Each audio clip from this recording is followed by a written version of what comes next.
This is JC Metro. And this is Chris Metro. We are the Metro Brothers, straight out of Coney Island, New York, and we are the best tag team that the future has to offer today. And when we're not kicking ass in the ring, we're listening to the best wrestling podcast out there today, the Don, Tony, and Kevin Castle Show. So don't be a skinny arm, fat gut diet Mark, and listen every Monday night after Raw. Hi, it's Jerry the King Lawler, and you're tuned in to the Don, Tony, and Kevin Castle Show. I don't know why you are, but you are. Amazing, says some guy. These men have changed broadcasting forever. The Don, Tony, and Kevin Castle Show. Did you hear Roman Reigns? Yaki-da, huh? You get it, Kev? Oh, yeah, I can't afford Skype. The baseball analogy. Yeah, Kev, I just thinking, with Yaki-da, I don't speak Japan, and you f***ing people. Oh, yeah, you, DT. What do you think about that, Kev? Oh, well, Batista's pretty f***ing sexy, and did I mention Roman Reigns gives me a boner? And, 1980s baseball and wrestling was better than anything else. DonTony.com.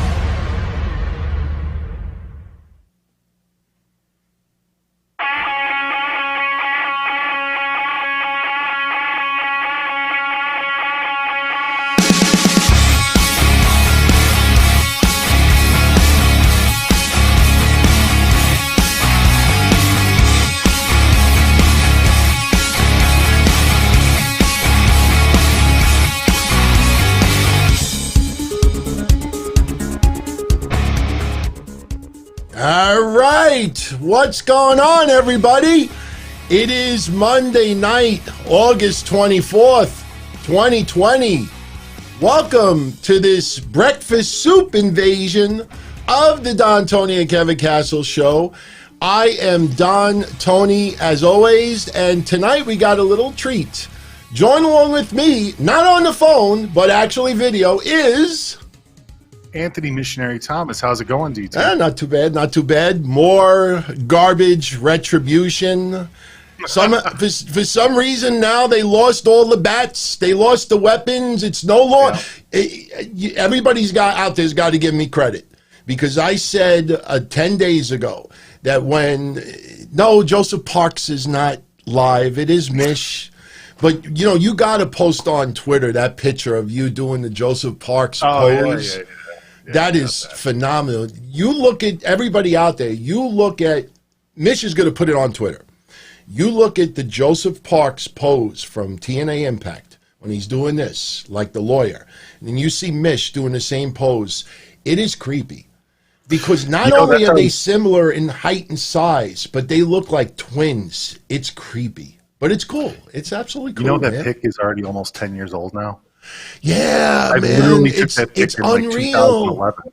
Yeah. Do you know I got an open table email today saying happy anniversary, and I'm like, for what?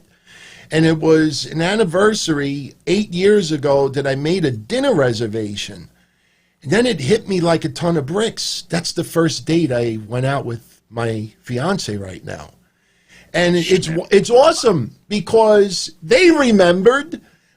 I had no idea, and I swear on a stack of Bibles, I forwarded the email to my fiance tonight. Now, I know you don't want to hear this, but I forwarded the email to my fiance tonight. I'm like, look what came in today. And she's like, oh, my God, was that our first date? I said, yeah. She's like, oh, my God. And I'm like, Instant brownie points. Well, instant brownie points. Tomorrow, Anytime I'm picking her up. We're going to the parents' house. I know we're doing breakfast soup tomorrow on Patreon, which is probably going to just be audio only. And we got an announcement in a little bit, very important announcement that every single one of you are going to want to hear about the future of the Don, Tony, and Kevin Castle Show, because there are some substantial changes coming. And it actually starts next week. It doesn't start January 1st. It doesn't start a month from now. It starts next week. We'll talk about that in a little bit. But, so tomorrow she decides I'll pick her up. We're going to go to Rockaway, go in the pool, and maybe after I get a little bit of suki. I'm hoping. But Retribution, man.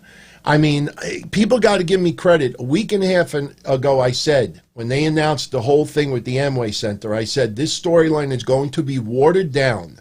There is no way Retribution is going to break windows, break anything in the building. You're going to see nothing happen to the building whatsoever. And we have yet to see them do anything other than flick a light switch. It's almost like the anonymous Raw GM. Remember? I mean, is that their entrance? Flick the lights for a second and then they appear? Is that what it is? It's hocus pocus? I don't know, man. They've I done think that before, though. WWE's done that flicking of the lights bit before for different people before they like turn down the lights and then they turn up the lights and oh no, there's a bunch of people in the ring. It's crazy. It's pandemonium. But yeah, Retribution failing to launch in any way. Yeah, I think at this point it's and it doesn't even make sense. Because if the whole thing is, I mean, I guess what we have to lead it up to is, do you think they're going to have a big slot on Payback next week?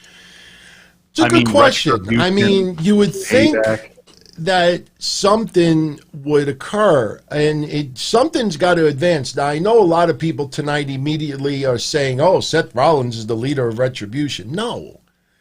When a heel sees baby faces beat up, he doesn't care if it's Retribution. He doesn't care if it's Evolution. He doesn't care if it's anything else. He sits there, stands there, and laughs, and he is enjoying it. There's nothing tonight, that made us believe that Seth Rollins is the leader of Evolution. He just enjoyed the Mysterio beatdown, and not for nothing, Last 48 hours has been interesting doing shows because, Friday I did a podcast, Sunday I did 3, tonight I did 1. But, we were talking about how we wanted Lashley versus Apollo Crews at Payback. We got it. We wanted to see, a few other matches. We got that too. Keith Lee, I just went on a rant Friday about Keith Lee, or it might have even been it was the TakeOver recap, and I said Keith Lee is made to be a Raw or a SmackDown star. He's too gimmicky. Even when he cuts promos, even today, it's almost like he's talking haiku, which I've talked about before, and it's almost similar to Iconic. It's just Keith Lee is meant to be on the main roster. Never thought it would happen this quickly, but it has. Well, it really hasn't been that quick. I mean, Keith Lee made his first appearance with the main roster guys back during right before Survivor Series. Yeah. So it's not too unheard of. And supposedly the big rumor is that he wanted to go to the main roster bad. That was his direction. Yeah. I was kind of hoping that he would stay down in NXT and continue his feud with Kross for a little bit. Yeah. Well, here's the deal with Karrion Kross. The fact that they did a one and done kind of leaves a lot of people wanting because I think whether you liked that NXT main event or you didn't like the main event, I think everybody wanted to see a better finish for it. Sure. The injury obviously had to alter the finish.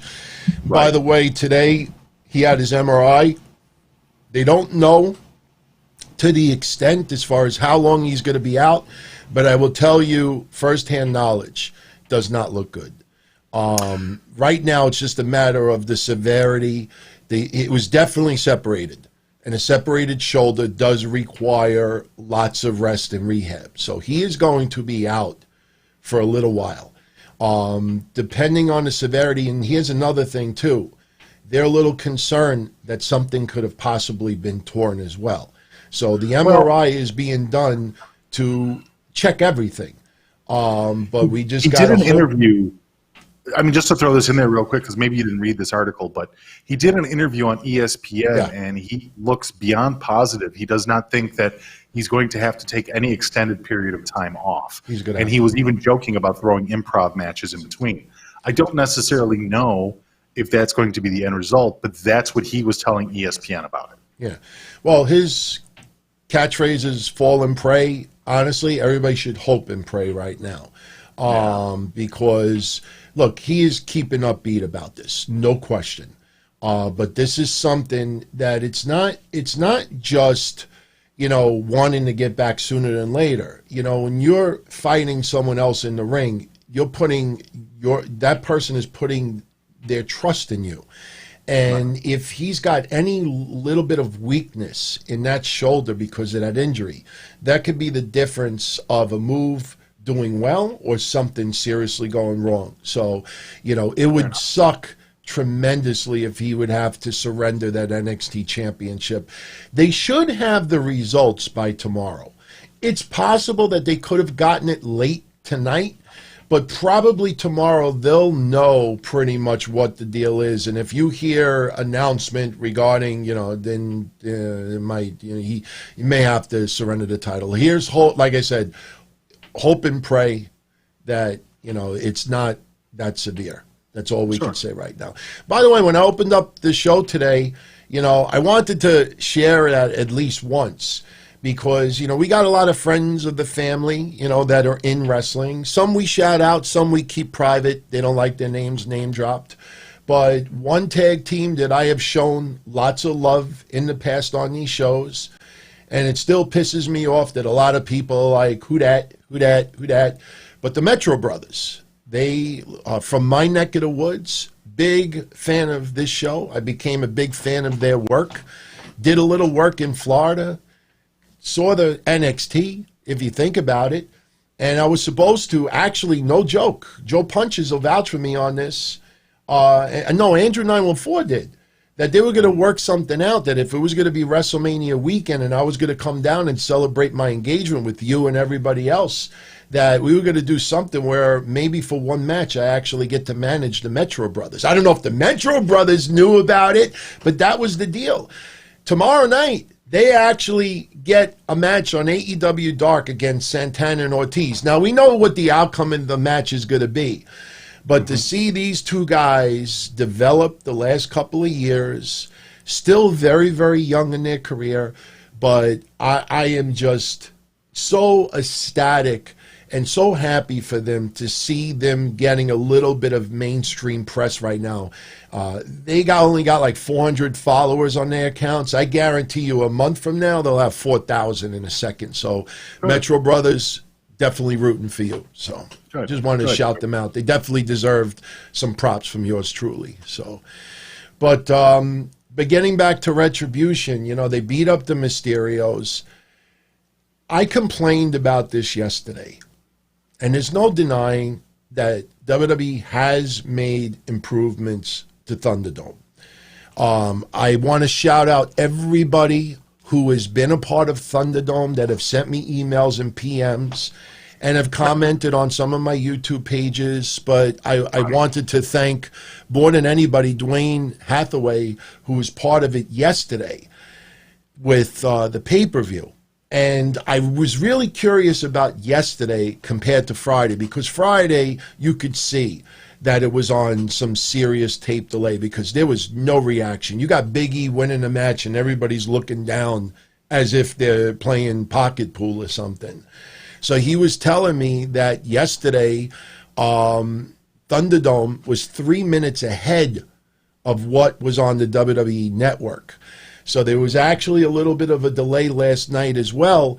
And they even did something before the show that Kevin Owens got on the headset and was telling everyone to be loud and have fun and this and that. So there is a possibility that some of their audio might be streaming in the building. That is a possibility. The problem is, you know this better than anybody. Sure. You're on an iPhone, you're on a crappy webcam, a computer webcam, and if you're on a Skype call and you're interacting, the audio quality might be average at best. You take that audio. Huh? It's not just that. I mean, you also got to look at the equipment that these people are using. Some people are going to be using shitty 480 cameras. Other people are going to be using GoPro cams. Microphones, you're going to have $5 headsets versus people that are set up with the AT2020s. So, I mean, the gauging of the different fan setup it's impossible. I was even making a joke on Sunday doing our recap show, too. That has to be the worst job in WWE right now. Is trying to equalize everybody's audio levels. Normalize it. That's why that's insane. That's why I make an announcement later. just from my experience of doing these shows, I got a Rodecaster Pro mixer here. I got an Electro Voice RE20 here. I got professional software, programs, codecs. I got things running. I have audio at a certain level. And then, if someone calls into the show and they're calling from their cell phone or a headset, it's not a big deal. When you try to do an entire show like that, and one person is a $30 headset with, an average connection, you run into issues where there's a big mismatch, uneven volumes, and you try to boost one up and then you get a little echo. And that was a big problem I had on Discord. You might remember last year we tried to do shows on Discord and there'd be echoes, all the time echoes. That's not anything but trying to level out the volume. So when you got Thunderdome going on, and you got one person here with a pretty damn good computer being on Thunderdome, and then you got someone here with a $150 laptop with very, very shitty audio. Right. It's impossible. It's impossible. It's impossible. Can it be fixed? I'm like, even if you use like automatic levelers, different kinds of plugins or whatever, there's no way to do that because everybody's audio is dynamic. Right. So you can't keep that one level, that one output that's going out to all of us and keep everything equalized over 200 plus 300 different people that are watching the show live. So you could try, but I don't think it's something that you could ever truly fix. Not only that, the biggest change too is that they want people to scream and get loud.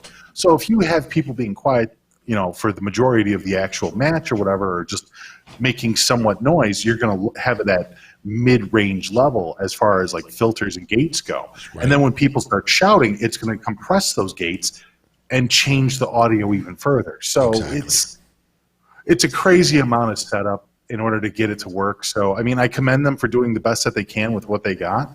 And it's an intriguing idea. But as far as in actual practice, it's going to be a very difficult show. Yeah, so extremely difficult. Joe Punches says, should we do a group Thunderdome appearance? I'm down, man. If we all want to pick one show in the near future and we all register at the very same time, hopefully we get the exact time, because I could have been on SmackDown. I had the email, I had the time, I was ready to go, but then I was really looking to do my recap after, and it's not easy to have everything running at the helm and then going from there in that room and then coming here and then, it's just back and forth. It was just too insane. But I absolutely would love to do something where we all, did I said it before, if I was WWE, as ridiculous as this sounds, charge money for the first or second row. Charge $10. It's just like ringside seating. You want to sit ringside premium? $9.99. Even if you put it to charity, it's a tax write-off. I know some people would bitch and complain, oh my God, they're charging money to be part of this and everything. But there's ways that they can do this. So the audio and the video is a little bit closer. And what I've been saying for the last couple of days is WWE has got to just say, fuck it. They have to do those fans live because, and they tried to do that tonight. Did you watch what they've been doing? Well, for people that don't know. Pikachu's, there's been Chris Benoit's, there's been a lot people. But you see, here's my point why I don't have a problem with that. I'll tell you why. You go to a live show, people are going to sneak in bad signs. Not as much as before because people don't make signs much anymore, but there's always a risk of somebody showing up at a show sitting ringside and they're wearing an AEW shirt or they make a sign or something. There's always going to be that risk.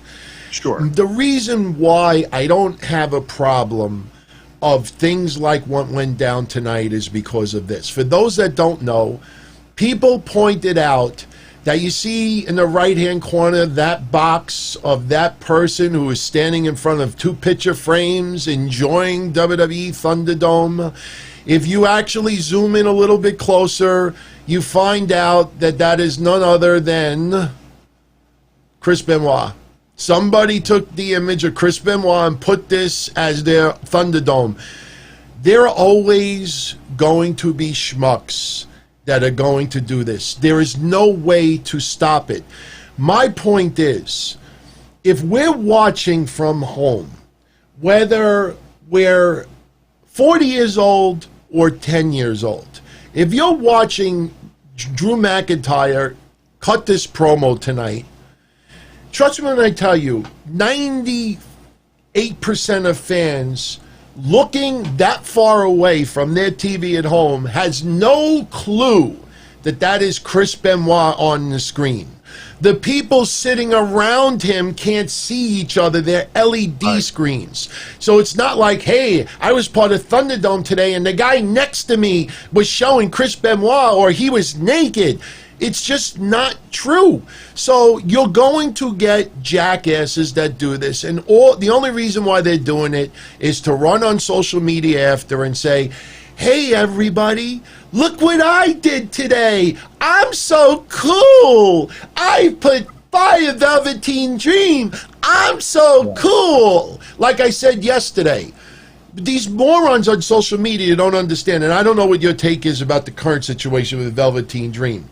But what I said yesterday is that there was investigations that went on.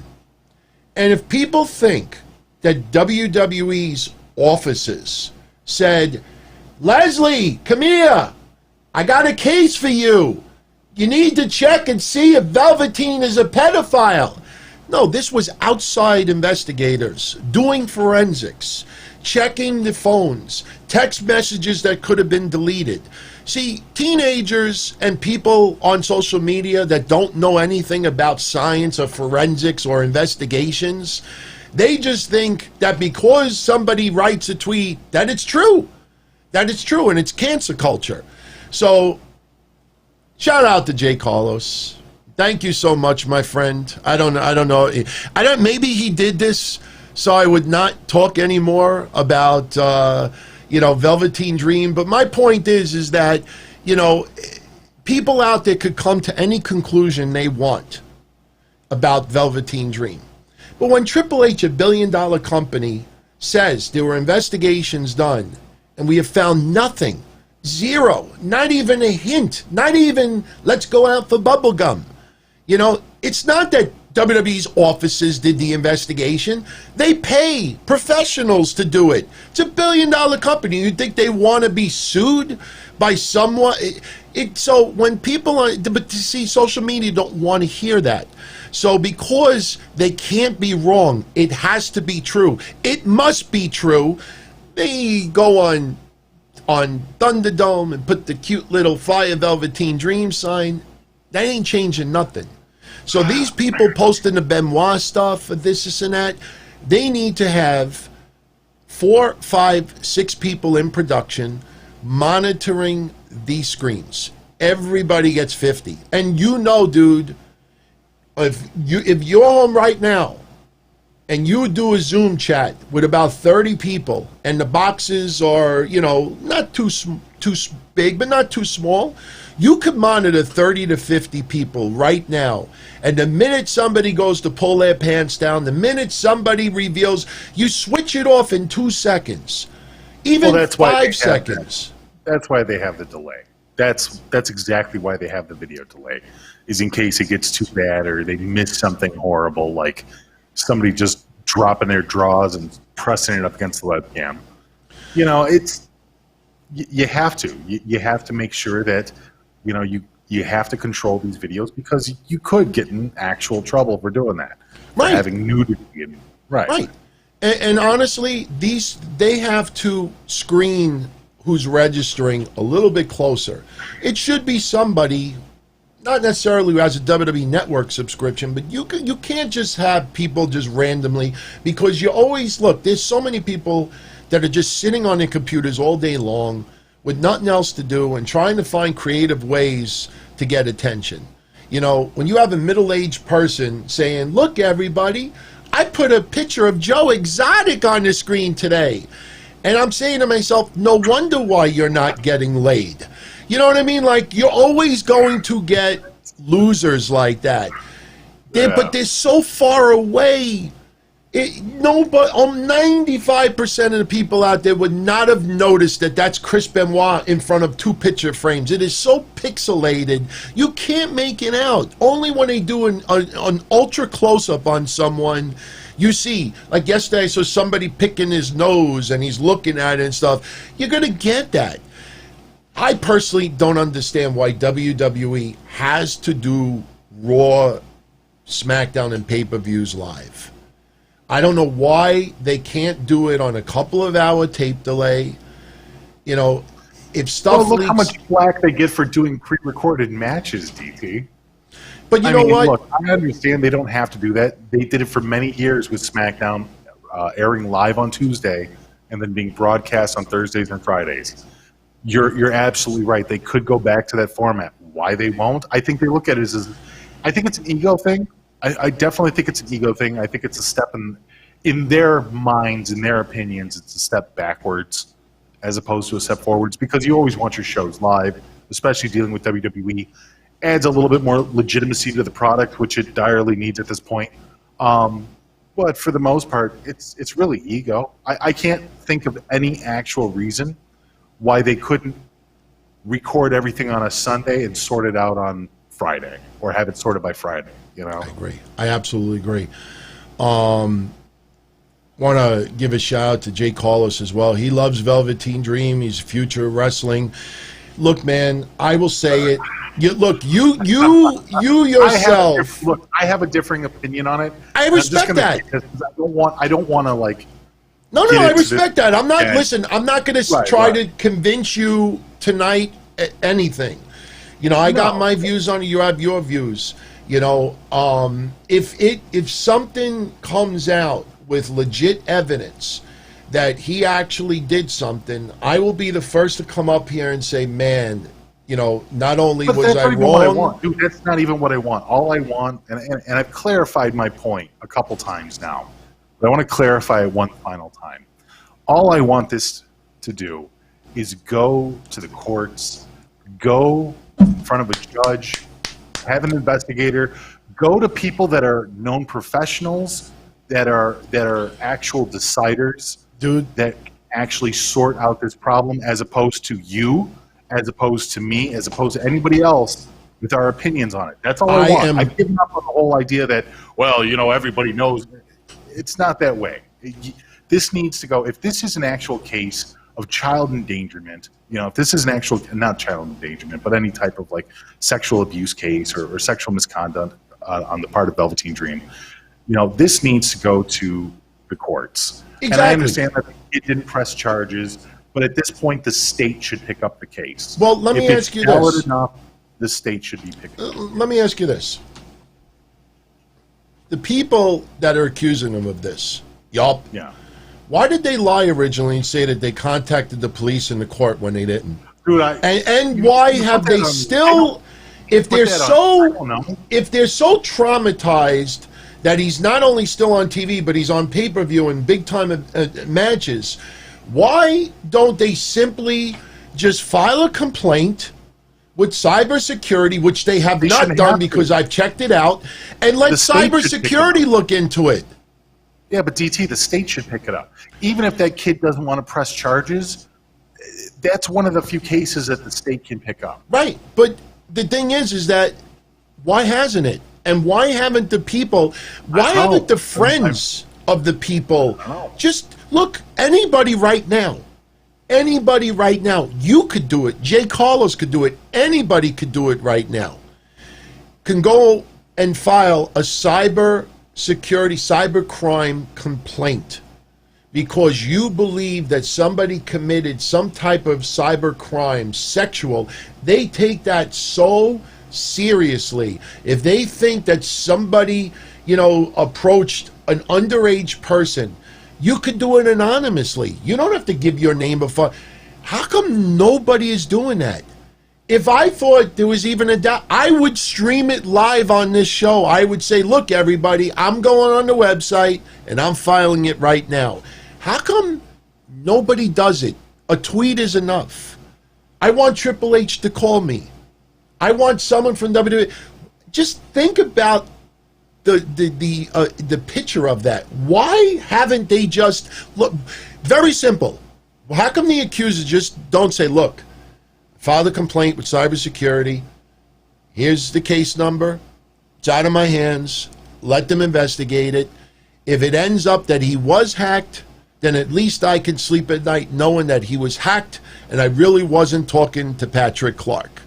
But instead, because remember, when the first allegation came out, the first reaction was, listen, everybody, I don't know if this guy was hacked or not. I want to wait and see what he has to say. A couple of hours later, he says, look, everybody, I didn't send that, and somebody sent it without my consent. He was hacked. Then suddenly that answer wasn't good enough. But you're only getting half the story. Right, I know, but I'm just saying, how come nobody is filing complaints? How come not one? Just file with cybersecurity. Let them do the investigation. That's what I'm saying. It didn't happen. That's why somebody needs to pick up the mantle for everybody involved. Right, but that's where I stand. I just stand underneath the idea that this should go to some kind of investigation outside of WWE, outside of the victim. I absolutely agree. Period. I don't think that we have any insight to this case any more than what everybody else has seen on the internet. There is no new fucking turn of events that you or I have learned about Velveteen Dream and this kid. The only people that are going to find new information on this is going to be the investigators that investigate the kid and Velveteen Dream.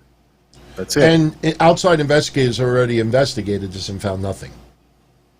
Do they? Let me ask you this. Every time somebody public is accused of something, are we as the public, are we entitled to see the personal files of something that proved to be false? No. Okay. Especially not with kids. Right. Especially So why? The less I know about it, the happier I am. Right. So why, when Triple H says that this was investigated, is it because people just don't want to believe him? I personally think the reason why people are so... That would be really weird if people didn't want to believe Triple H because they don't like his character in WWE. They think WWE is just throwing it under the rug because they think they can make money with Dream. That's like the worst case scenario. That's the nightmare scenario. Right. Is that WWE is doing another Jimmy Snuka cover up. Right. Nobody wants to hear that. My only stance is I don't know who's right. I don't know who's wrong. I don't know if this was a prank. I don't know if this is legitimate.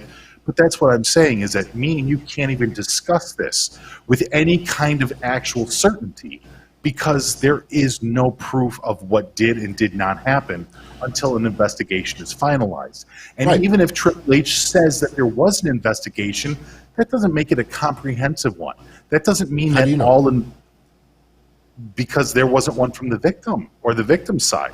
You can't just have a one-sided debate. That's not a debate. Well, that's the job of an investigator, not take one side or the other. Just look for the facts. And the facts led to nothing. When a crime happens, there's more than one investigator. Right. You're dealing with more than just the DA. Right. It's a situation where we're not entitled to see the records, the papers, the report. We must see the reports. That's the only way that we will let this go. We must see. It's ridiculous. It's asinine. If there was something there, it would be revealed. I mean, it would come out. It's not that they could sweep it under the rug. What do you think? This is a priest? When somebody walks into a church and says, "Father, forgive me, I have sinned. I beat the fuck out of somebody with a baseball bat, and he has no idea it was me, and he's in the hospital in critical condition right now, and he's a vegetable." The priest doesn't have an obligation to go to the cops. There's been forensic files episodes where people have admitted to crimes, and because of the priest, they don't do anything about it. Investigators are not like priests that they uncover something. Well, I really like his ability. He could do a 450 like no other. They do their job. There's a lot of feedback. There's a lot of feedback right now saying, what about innocent until proven guilty? Yeah. I'm not accusing him of being guilty. Right. I'm not accusing him of being guilty. I'm just saying, can we please have people that are more professional than just a couple of guys talking on YouTube look into this and come up with a professional opinion or a professional gathering of facts? That's what I'm saying. And to all the other people that are one side or the other on Velveteen Dream, just leave it to the professionals. That's it. That's all I'm saying. We'll close with this. We'll close with this. Big Baller, you said DT is acting like he's innocent. All right, let's look at both sides here. We have one side that has seen a tweet and has seen conversations, everything including what school did you go to. But for some reason, the texts with the goods and the crimes, they don't have. Then we got the other side that says we had a thorough investigation done. Again, Amy, come here, bring me my coffee, but I got a case for you. WWE sent this to an outside investigator that did forensics, that checked text messages, deleted also, and it found nothing. So to Big Baller, the reason why I say that I believe he's innocent is because what do I take? Which side do I take? The internet that is forcing people to insist that it's true, or a billion-dollar company that says we had a thorough investigation conducted and found nothing? I tend to believe the billion-dollar company that sends it to an outside investigator. They don't have Inspector Gadgets on the payroll. They send it out to an outside company. That's why I take Velveteen Dream side. The only reason why. So, anyway, that was good. We weren't planning on doing this. We were going to talk about Raw, a couple of pieces of news. Just slipped it right in there out of nowhere. And I wasn't planning on it. I said, look at everybody out there, seriously. Tell Mish right now, and the synopsis for tonight's show, Velveteen Dream's name is not mentioned anywhere. It's not even in, the keywords. I had no intention. But I do agree with Psycho Jet Black says. And yes, we can take advice from Psycho Jet Black. Due process is important because every single one of you out there watching this right now, one day you might be accused of something that you didn't do. And it may be investigated and found you didn't do anything wrong. And how would you feel if people around you, your neighborhood, your community, social media, insist on putting you on the cross, even though there's nothing to substantiate it? That's what people need to think. I think the problem is a lot of people on social media think because we're regular people, we're not blue check marks, and we're not famous, that we would never be in the situation that Dream would be in. Trust me. Mish knows people from his history. I know people personally from my history who have been accused of some whacked out shit that had to hire lawyers and lost crazy amounts of money just to prove their innocence. Doesn't just happen to famous people. So, due process is very important. But again, if something comes out that says otherwise about the guy, I will crucify him to the cross on this show. I promise. So, by the way, I want to thank everybody again for tuning in. I want to thank everybody who is new that learned of the shows through last night's SummerSlam recap. I said this on Twitter yesterday. I'm only on video YouTube for 7 months. I got 15,000 subscribers. Never thought I would get that much that quickly, but I'm still, for a lot of channels who have been video on YouTube for 5-10 years, I still have 1/10 the number of subscribers than a lot of the other big-time wrestling podcasters out there. And to find out today, in 24 hours, between YouTube and audio downloads, to find that almost 35,000 people enjoyed, well, maybe they didn't all enjoy it, but they all tuned in. There's 20,000 on YouTube and another 14,000 on audio downloads. Totally blew me away yesterday. Absolutely can't tell you how good that made me feel. I was just blown away by the numbers coming in. And, I want this channel to be bigger and even better. Mish will be a frequent flyer on this channel whenever, he has the free time. He's got a huge busy schedule as well, so, the invitation is always open. We'll talk about Raw, and then I'll make a little bit of an announcement here for everybody regarding future shows.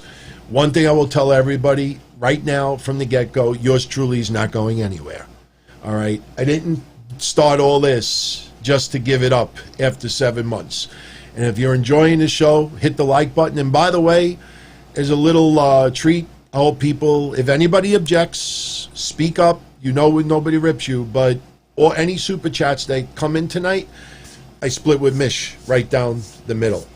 Because Mish is here on video as so you're interacting with both of us. So, Jody, I did not fire anybody. I'm not a boss of anybody. You're fired! No, I did not fire. Should I just make the announcement now? Should I just make it now? Everybody Sure, don't go for mind? it. Give me 2-3 minutes. I'll make the announcement now. All right, here's the deal, everybody. I was going to go video a couple of years ago. Had opportunities to go to satellite radio many years ago. Had opportunities to go a little bit further, and I always passed them up because certain people that I do shows with didn't want to do the same. And that's cool. Totally respect it. You know, it's fine. But, you know, when you get to my age and now I'm engaged and, you know, I have some health issues, my family has some health issues, and my time is not as available as it was maybe 10 years ago. You know, there's an old phrase, you got to go out and grab it. And, you know, audio, what's that audio book place? What's that audio book place? I can't. Audible? Audible contacted the company that has my shows and said, we'd like Don Tony to put his shows on the network. So hopefully by January 1st, I'll be on Audible. All my podcasts will be there. Trying to get on CBS's network. All right, somebody is really working to get me on there. I have to cut down the strong language. There's things I got to do. All right, was able to get on Pandora Radio, iHeart Radio, you know, all the other outlets out there. That's all from me trying to get it done. You know, I didn't just sit back and let everybody else do it. It's me always trying to push it. So the bottom line is this. Now being on video for 7 months, all right, I announced it a year ago that I was going to be going to video. And for 6 or 7 months, I think a lot of people out there just thought I was just blowing smoke. Just like when I say all the time, oh, the show's going to be short tonight, and it ends up being 3 hours. But I prepared everybody for 7 months last year that I was going to video. And when I went video day one, I had a lot of people giving me guilt trips because here I am going on YouTube, going further. My own co-host wrote in January that I'm not interested in being a middle-aged wannabe YouTube star. I know it was more of a joke than anything else, but not for nothing. That basically just pushed me to go even further and harder. And this has been awesome. It's been fun. After 23 years of doing audio only, I was bored. I was tired. I don't have the time like I used to. So I needed a new challenge, and I needed for it to blow up big. Because I don't do this to hear myself talk. I don't do this for likes on social media, obviously. I do this because apparently there's a bigger audience out there that I can, you know, show my product to. And more than anything, I wanted people to see me. For 20 plus years, people have painted a certain picture about me simply because of things I say on the show, tongue-in-cheek humor, saying some outlandish stuff, and they see some still shots and logos and they think they know me. You see me every day, you see my eyes and you see me talking, you kind of get to know a person a little more. And I'm not a complete open book, but, you know, if I'm going to be a podcaster, a big one, I think I owe it to you for you to at least see my face, plain and simple. And after doing this for 7 months, back in January, you know, the first thing, oh, why is Kev Castle audio only and your video only? And I had to keep answering that over and over and over again. And I'm saying to myself, for 7 months, my co-host knew that this is what my plans were. So, you know, I had to address that. Then, you know, we had a long discussion with him about if he really wanted to go to video. And he said no. And I said, I totally respect it. Then sometime in February or March, he said, you know what, I thought about it. Yeah, you know, I definitely would like to go video. So I said, okay, how's about this? You know, wait 6 months and we'll revisit it. June, July, somewhere around there. Now, I know COVID struck. But for me, I'm thinking COVID struck. We have a lot more free time. That's the perfect opportunity to get familiar with video and a camera and do little things to set up. And after all this time, he's not interested in doing video. So now this is starting to blow up, and I'm getting opportunities now. Audible, trying to get on CBS and a few other places. There's a few other sources out there I don't want to reveal. Satellite radio wanted me to do a show, you know, and the thing is that it's not easy to do a satellite show with a co-host where one person is on video and the other person is like a caller. So it basically came to the point, this is like you're at a crossroads right now. And the thing is that it's not just the visual of it, because every show somebody's in a chat, hey, how come your co-host is not on video? And honestly, that's not fair to him. He doesn't want to do video, but I do. So I should shut everything down to make him happy. He's on Discord, and he's got 15 to 20 people on Discord on a Monday night. On YouTube, we get 1,000 to 2,000. There's 700 plus right now, and there'd be a hell of a lot more if Jason Solomonster or JD from New York and Joe Cronin and others weren't doing shows as well. And I tell everybody all the time, if you enjoy those shows, watch them live. Don't get insulted. I don't take it personal. Everybody could share love. It's all good. So the thing is that, do I want to try to entertain? Yesterday, there was over 2,000 at points with SummerSlam recap. Do I want to shut that down to appease 20 people on Discord? So the thing is that, you know, I want to expand. I want to do more. I want to do sports, politics, and everything else. And at the same time, though, not only do I have to try to balance out one host doing audio only, there's a lot of technical stuff involved. I just upgraded my software. I just upgraded to a mirrorless camera, mixers, software that I have to do stuff. And when I have to use a laptop, I have to use this laptop simply to put his audio into this computer. And because his audio settings don't match mine, because I got all this professional equipment, he has a headset, I run into problems. And somebody a week ago on Patreon accused me of intentionally sabotaging Discord audio. So, and Mish didn't go anywhere. He's probably just taking a smoke break. I'm right here. I know. So I'm going to wrap this up. But anyway, somebody actually accused me of sabotaging Discord audio because I don't want him on here as audio only. So what I did last week was I ended Discord for live shows, and Mixler is going to be the audio only option going further. But the thing is that after 23 years of running everything behind the scenes, I don't have the time like I used to. I don't have enough hours in a day that I have to do a whole lot of extra because one person doesn't have the capabilities or doesn't want to learn to do that stuff. And that's cool. No, it's not a requirement to learn all this stuff. So I was leaving DTKC 2 years ago. I was leaving podcasting completely. When Sandy hit, I was leaving because of my parents' devastation. And 2 years ago, I started the history show to try to just keep my mind busy and put a challenge, and I had a ball, and it lit a fire under me. I had fun again. The video thing, I was excited. You finally get to see yours truly. I could finally branch out and expand, you know, and not hold back anymore. I got to go for mine. So the thing is that our Patreon family is the reason why these shows still exist. It's no secret. I've said it before. If Patreon did not exist, these shows would be history. Long time ago. Or they would have been subscription-based for a long time. So now I want to go further with video. That's why I upgraded to this $1,000 mirrorless camera that I put on credit, and I got to pay it off for a while.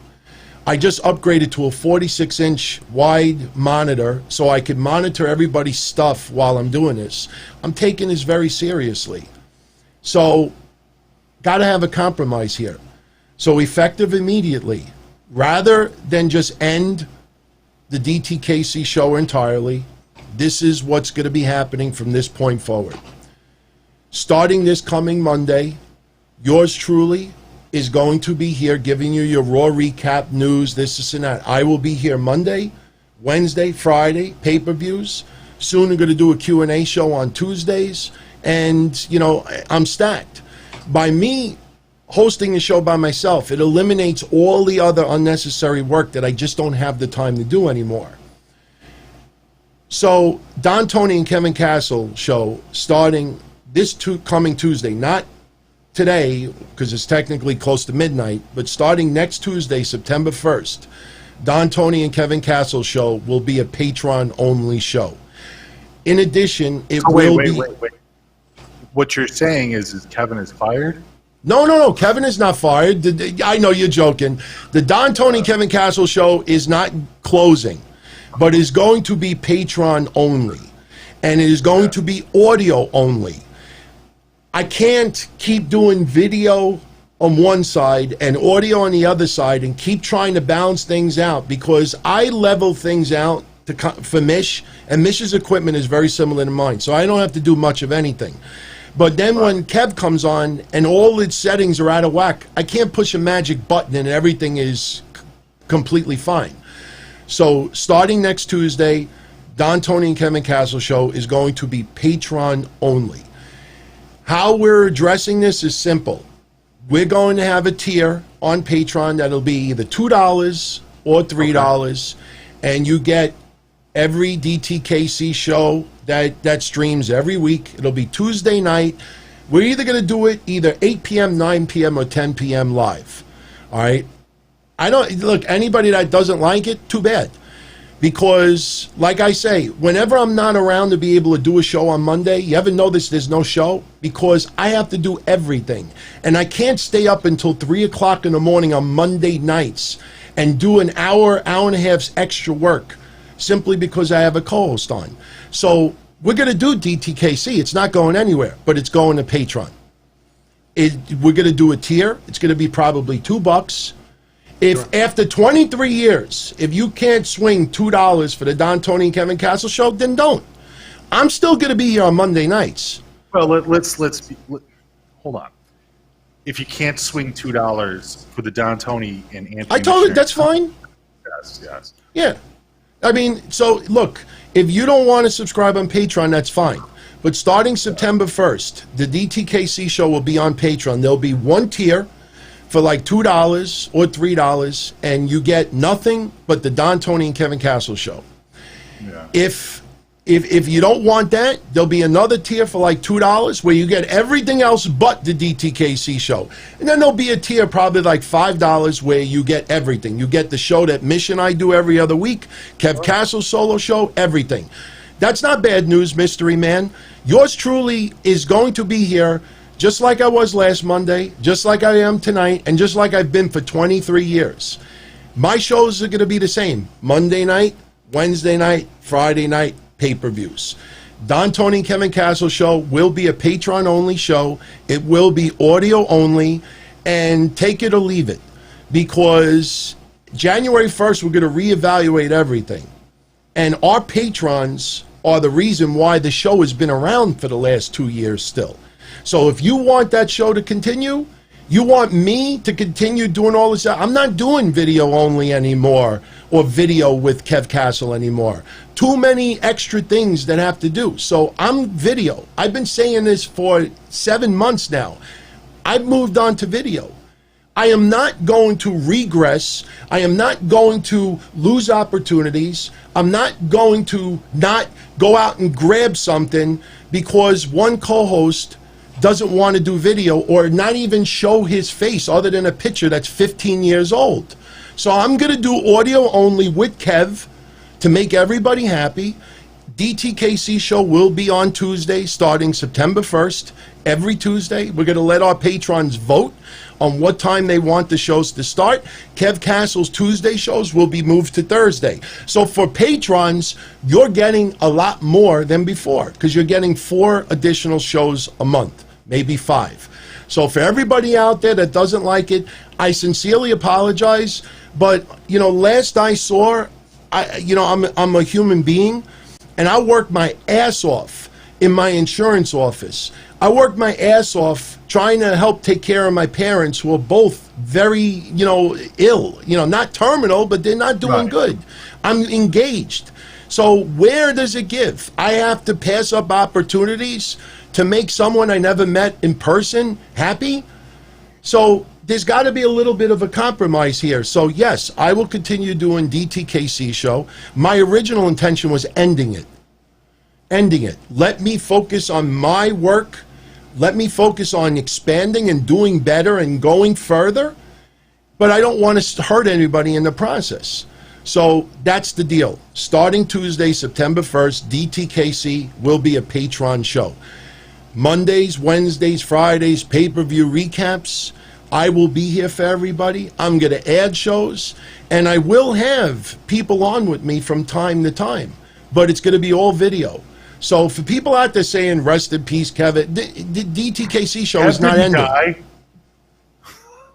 No, it's not.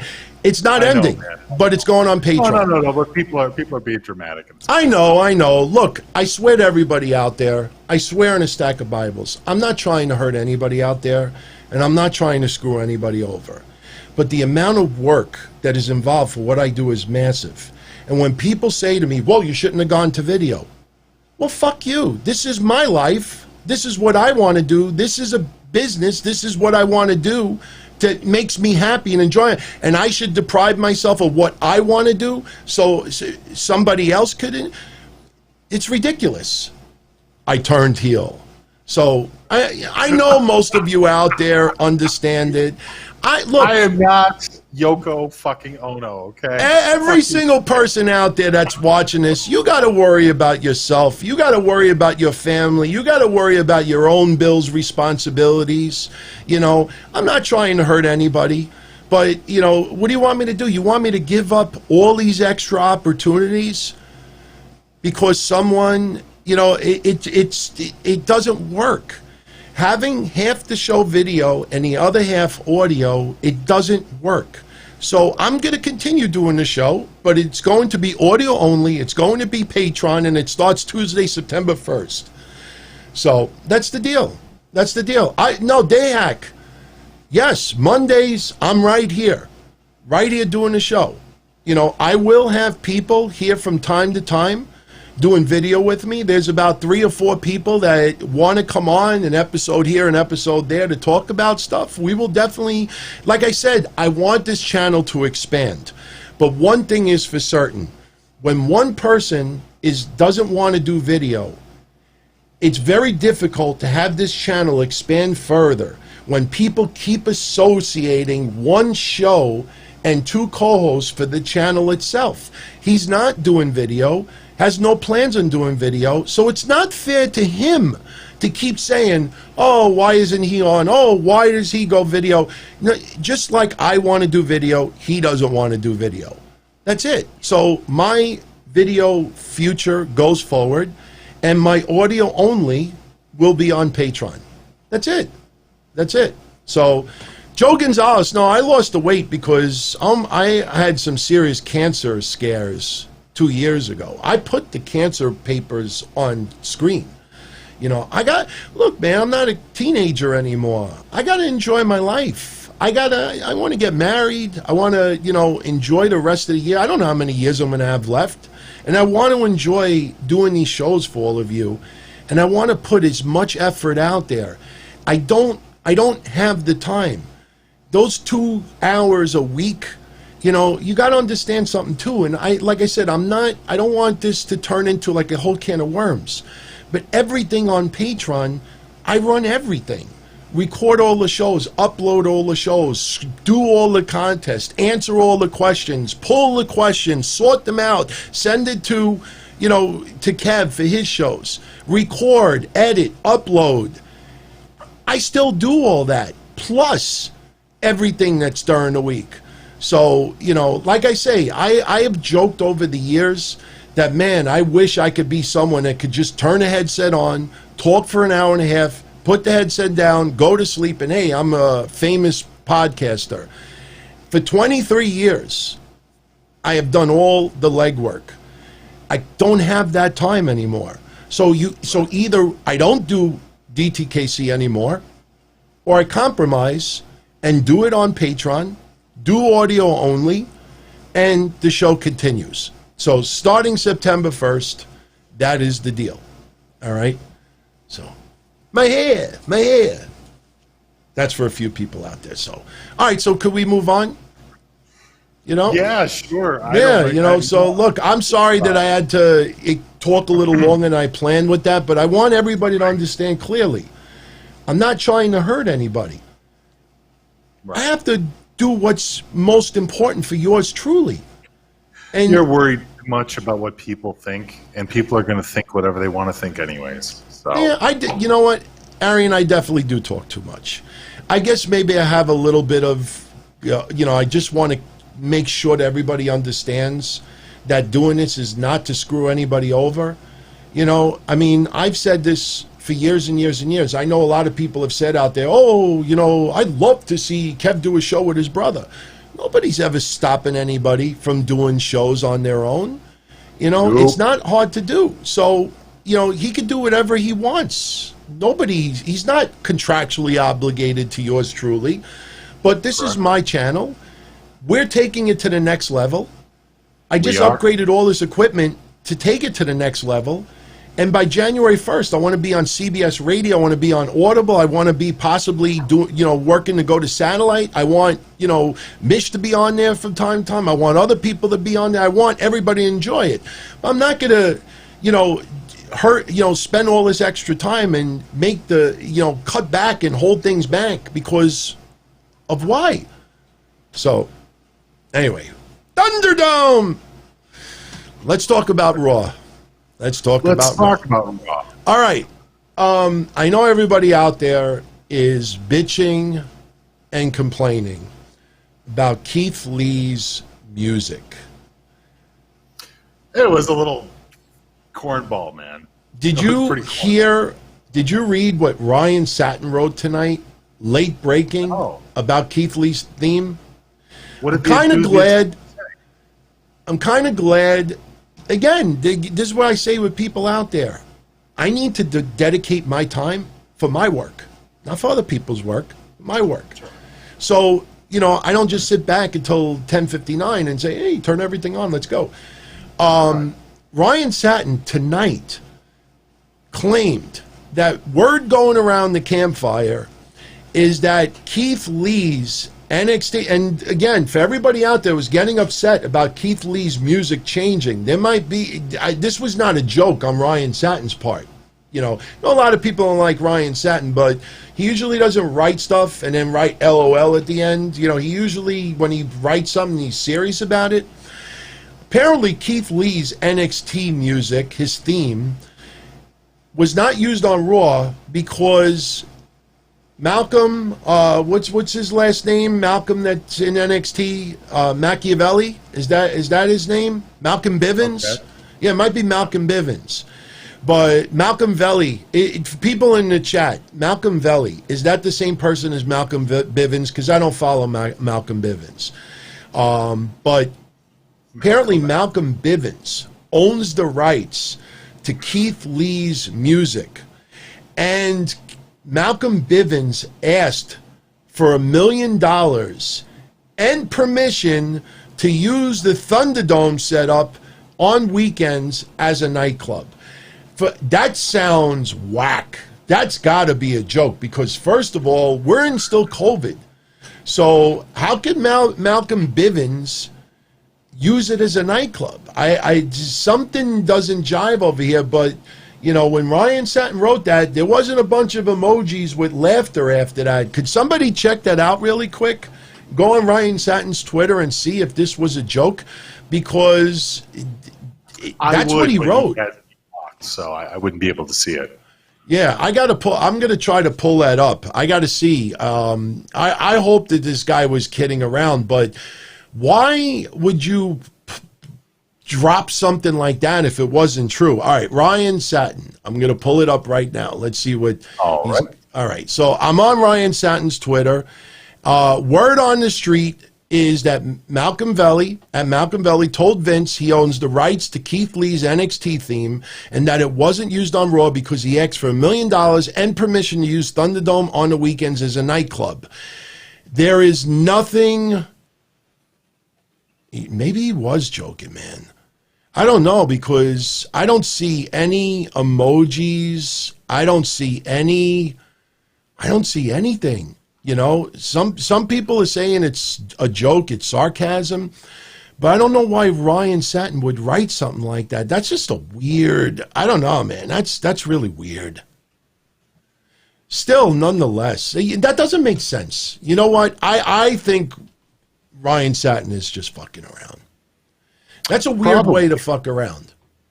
Yeah. You know? But his music sucks. Why would you tweak that music? Yeah, Ryan doesn't have me blocked, by the way. But look. We conduct ourselves a little differently on social media. I think that you're a little bit more family-friendly oriented. And usually myself. You know what? I'm thinking have a little bit more forward. Nah, I'm thinking about this. This has got to be fake.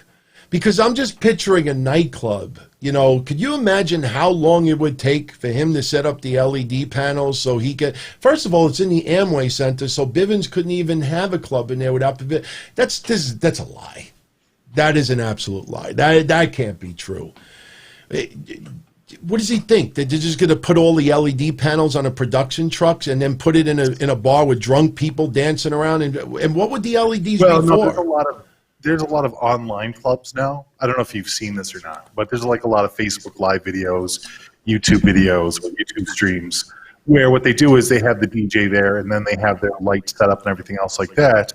So he's there by himself playing music for the people that are listening on their phone or wherever. So that's kind of how a lot of clubs and DJs have been doing it lately.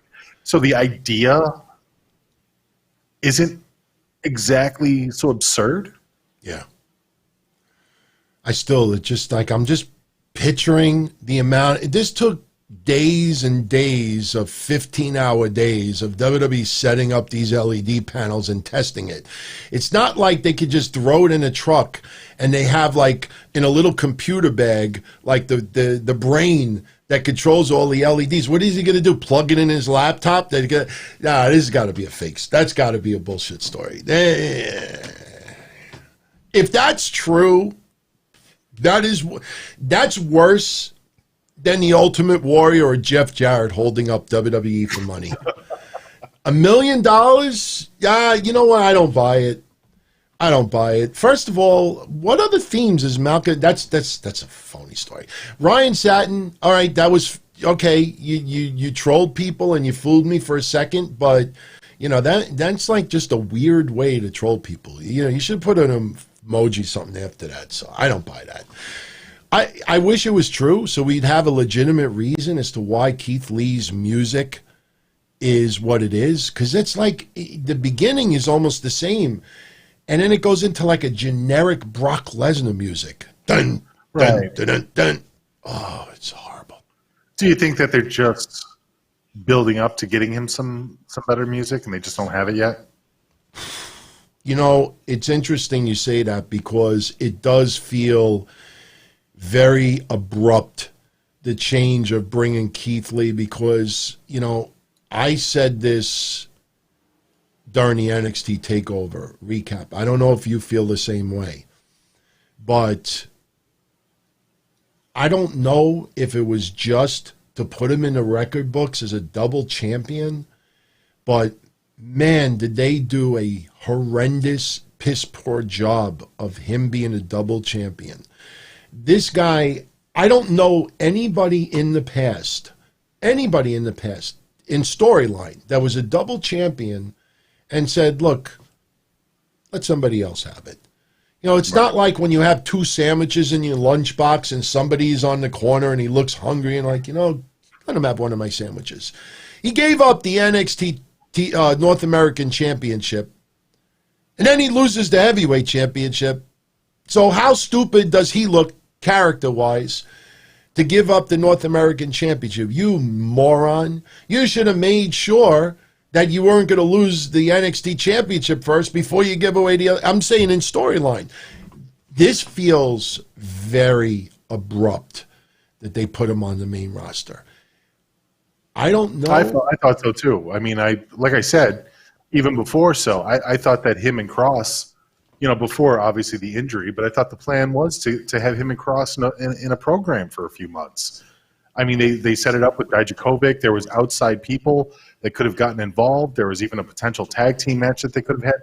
There was a lot of different directions that they could have gone with Kross and Lee that would have lasted a few months down in NXT, which would have been fine. The surprise of Keith Lee just getting a simple graphic saying, guess who's appearing on Raw next or on Monday? It did. It took me out by surprise. I'm not really a fan of it. I do want to see Keith Lee on the main roster, of course. But I would have been fine if he would have been down there with Kross for a little bit and established Kross a little bit more. Now you're kind of screwed because if the worst case scenario comes true and Kross is out for months, now instead of having a champion that people will tune in to NXT to watch, now you've lost both people because one of them has been pushed up to the main roster and the other one's on injured reserve. Well, so, Ciampa is the wild card. Ciampa is the wild card. I wouldn't be surprised if they tweak Gargano's character again. It's just weird, man. But people were tuning in to watch Keith Lee. People are tuning in to watch Kross. I don't know if people are tuning in to watch Ciampa as much as they used to. You know, I mean, again, when you want to talk about the Wednesday Night Wars, whatever you want to call them, if you're not having Keith Lee out there as the main event, if you're not having Kross out there in the main event, I'm sorry, but AEW is going to start kicking the living shit out of NXT. And I'm not talking about like 20,000 viewers. It's going to start getting ugly because there's not going to be too much to watch. I mean, Rhea Ripley is back, which is great. And she's apparently starting like 16 different feuds at once. So fantastic. What a horrible way they ended that thing with Mercedes Martinez. That's just god-awful. Right. But look, I mean, Keith Lee, I mean, if you think about his win as double champion to now, let's just summarize it for everybody out there. And again, this is not a knock on Keith Lee. I've said for the longest, he was my favorite NXT. Anybody goes back to the original episodes of Wednesday Night Dynamite, up until Dexter Lumis, Keith Lee was my favorite NXT wrestler. I've said that repeatedly, and that's even with Karrion Kross there. But let's just reminisce for a minute. Keith Lee becomes a double champion, makes history, and one member of Indira Shear takes a picture of it and spoils it on the net. Then you get some other schmuck that's like, oh, WWE, if you people don't think that there's alternate endings and they tape multiple finishes, and you realize that that was a lie. So his double win is spoiled. Right. Then he gets into a storyline with Karrion Kross, and Karrion Kross pretty much just, hands his ass to him. The only thing that Keith Lee did was break a sand clock or whatever it was. And I know I'm being very, general about this. Right. But then Karrion Kross puts a fireball in his face, and then they go to the pay-per-view. He also gave up the NXT North American Championship because he's such a giving person. And then he loses the other title, comes to Raw.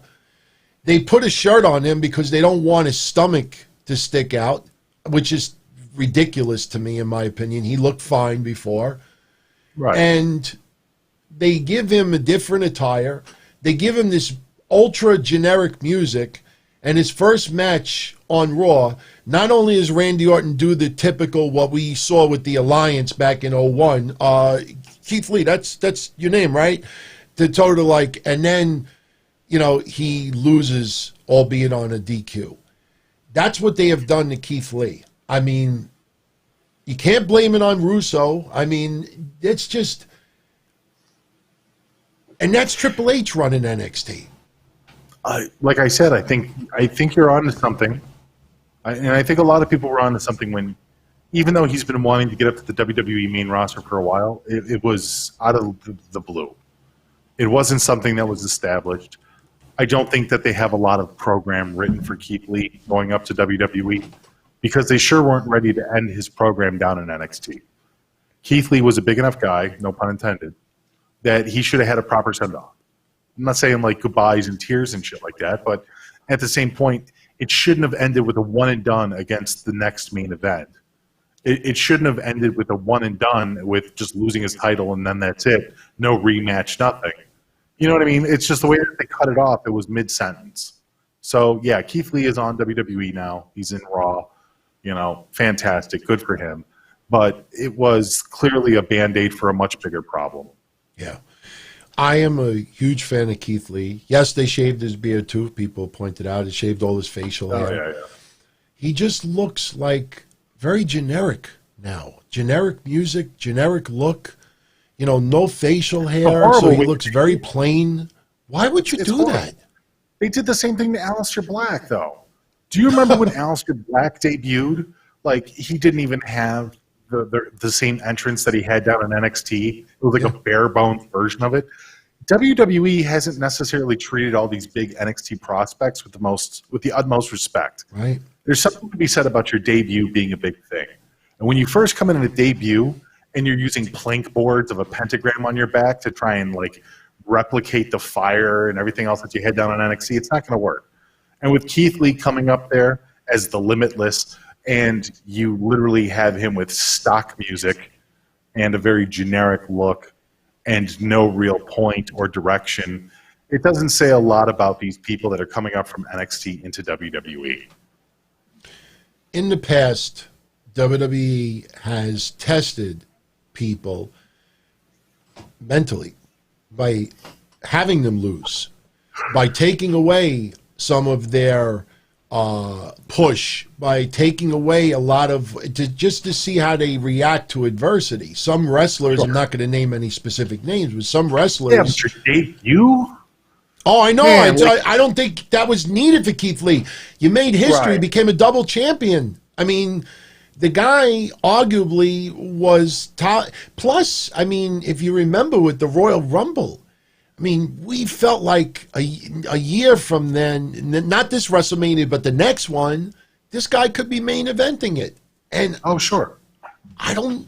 It's almost Dude, like. Do you remember the fire that people had for Keith Lee during Survivor Series? It was insane. People wanted Keith Lee on the main roster then. I absolutely. And it's a year later. And, I mean, he's done fine in NXT. I've enjoyed watching him in NXT. But he's definitely not main roster ready. Yeah. They weren't ready. Matter of fact, it's not that he's not main roster ready. WWE wasn't ready for Keith Lee. Ken Terminated wanted me to ask you, if given the Kross-Lee rivalry, you know, if it would have been a longer program, well, putting injury aside as well, would you have booked Kross to have had his first loss? No, I wouldn't. There are ways that you could have gone around that without having Kross lose. You could have a tag team partner lose. You could have had a DQ, which is technically a loss, but I mean a pin loss. You know, I personally, around it. You know, my idea to finish was they put a fireball in Keith Lee's face. I thought Keith Lee would have returned the favor and do something absolutely sinister to Karrion Kross, and Keith Lee being disqualified. He still keeps his title, but, you know, Keith Lee, I mean, just to have some revenge after what happened to him, we didn't get that. That was WWE's decision, but, man, that was not good. Right. So we have him appearing on Raw today. Who wrote? Oh, Joe Punches. Yeah, One-Eyed Willies. One-Eyed Willies. Joe Punches says you know about that. So, speaking of Aleister Black, obviously Aleister Black was on Raw tonight. Did the Kevin Owens show. Yes. And he looks like Beric Dondarrion from Game of Thrones, who some people remember was the warrior for the Lord of Light. And he had that same patch going around his eye. And I'm like, oh, he looks just like the guy from Game of Thrones. And then Joe, because Joe's Joe punches, throws out, he's like, man, WWE needs a bunch of wrestlers called One-Eyed Willies. By the way, since we're going back and forth with Raw a little bit, Randy Orton punted Drew McIntyre tonight 3 times.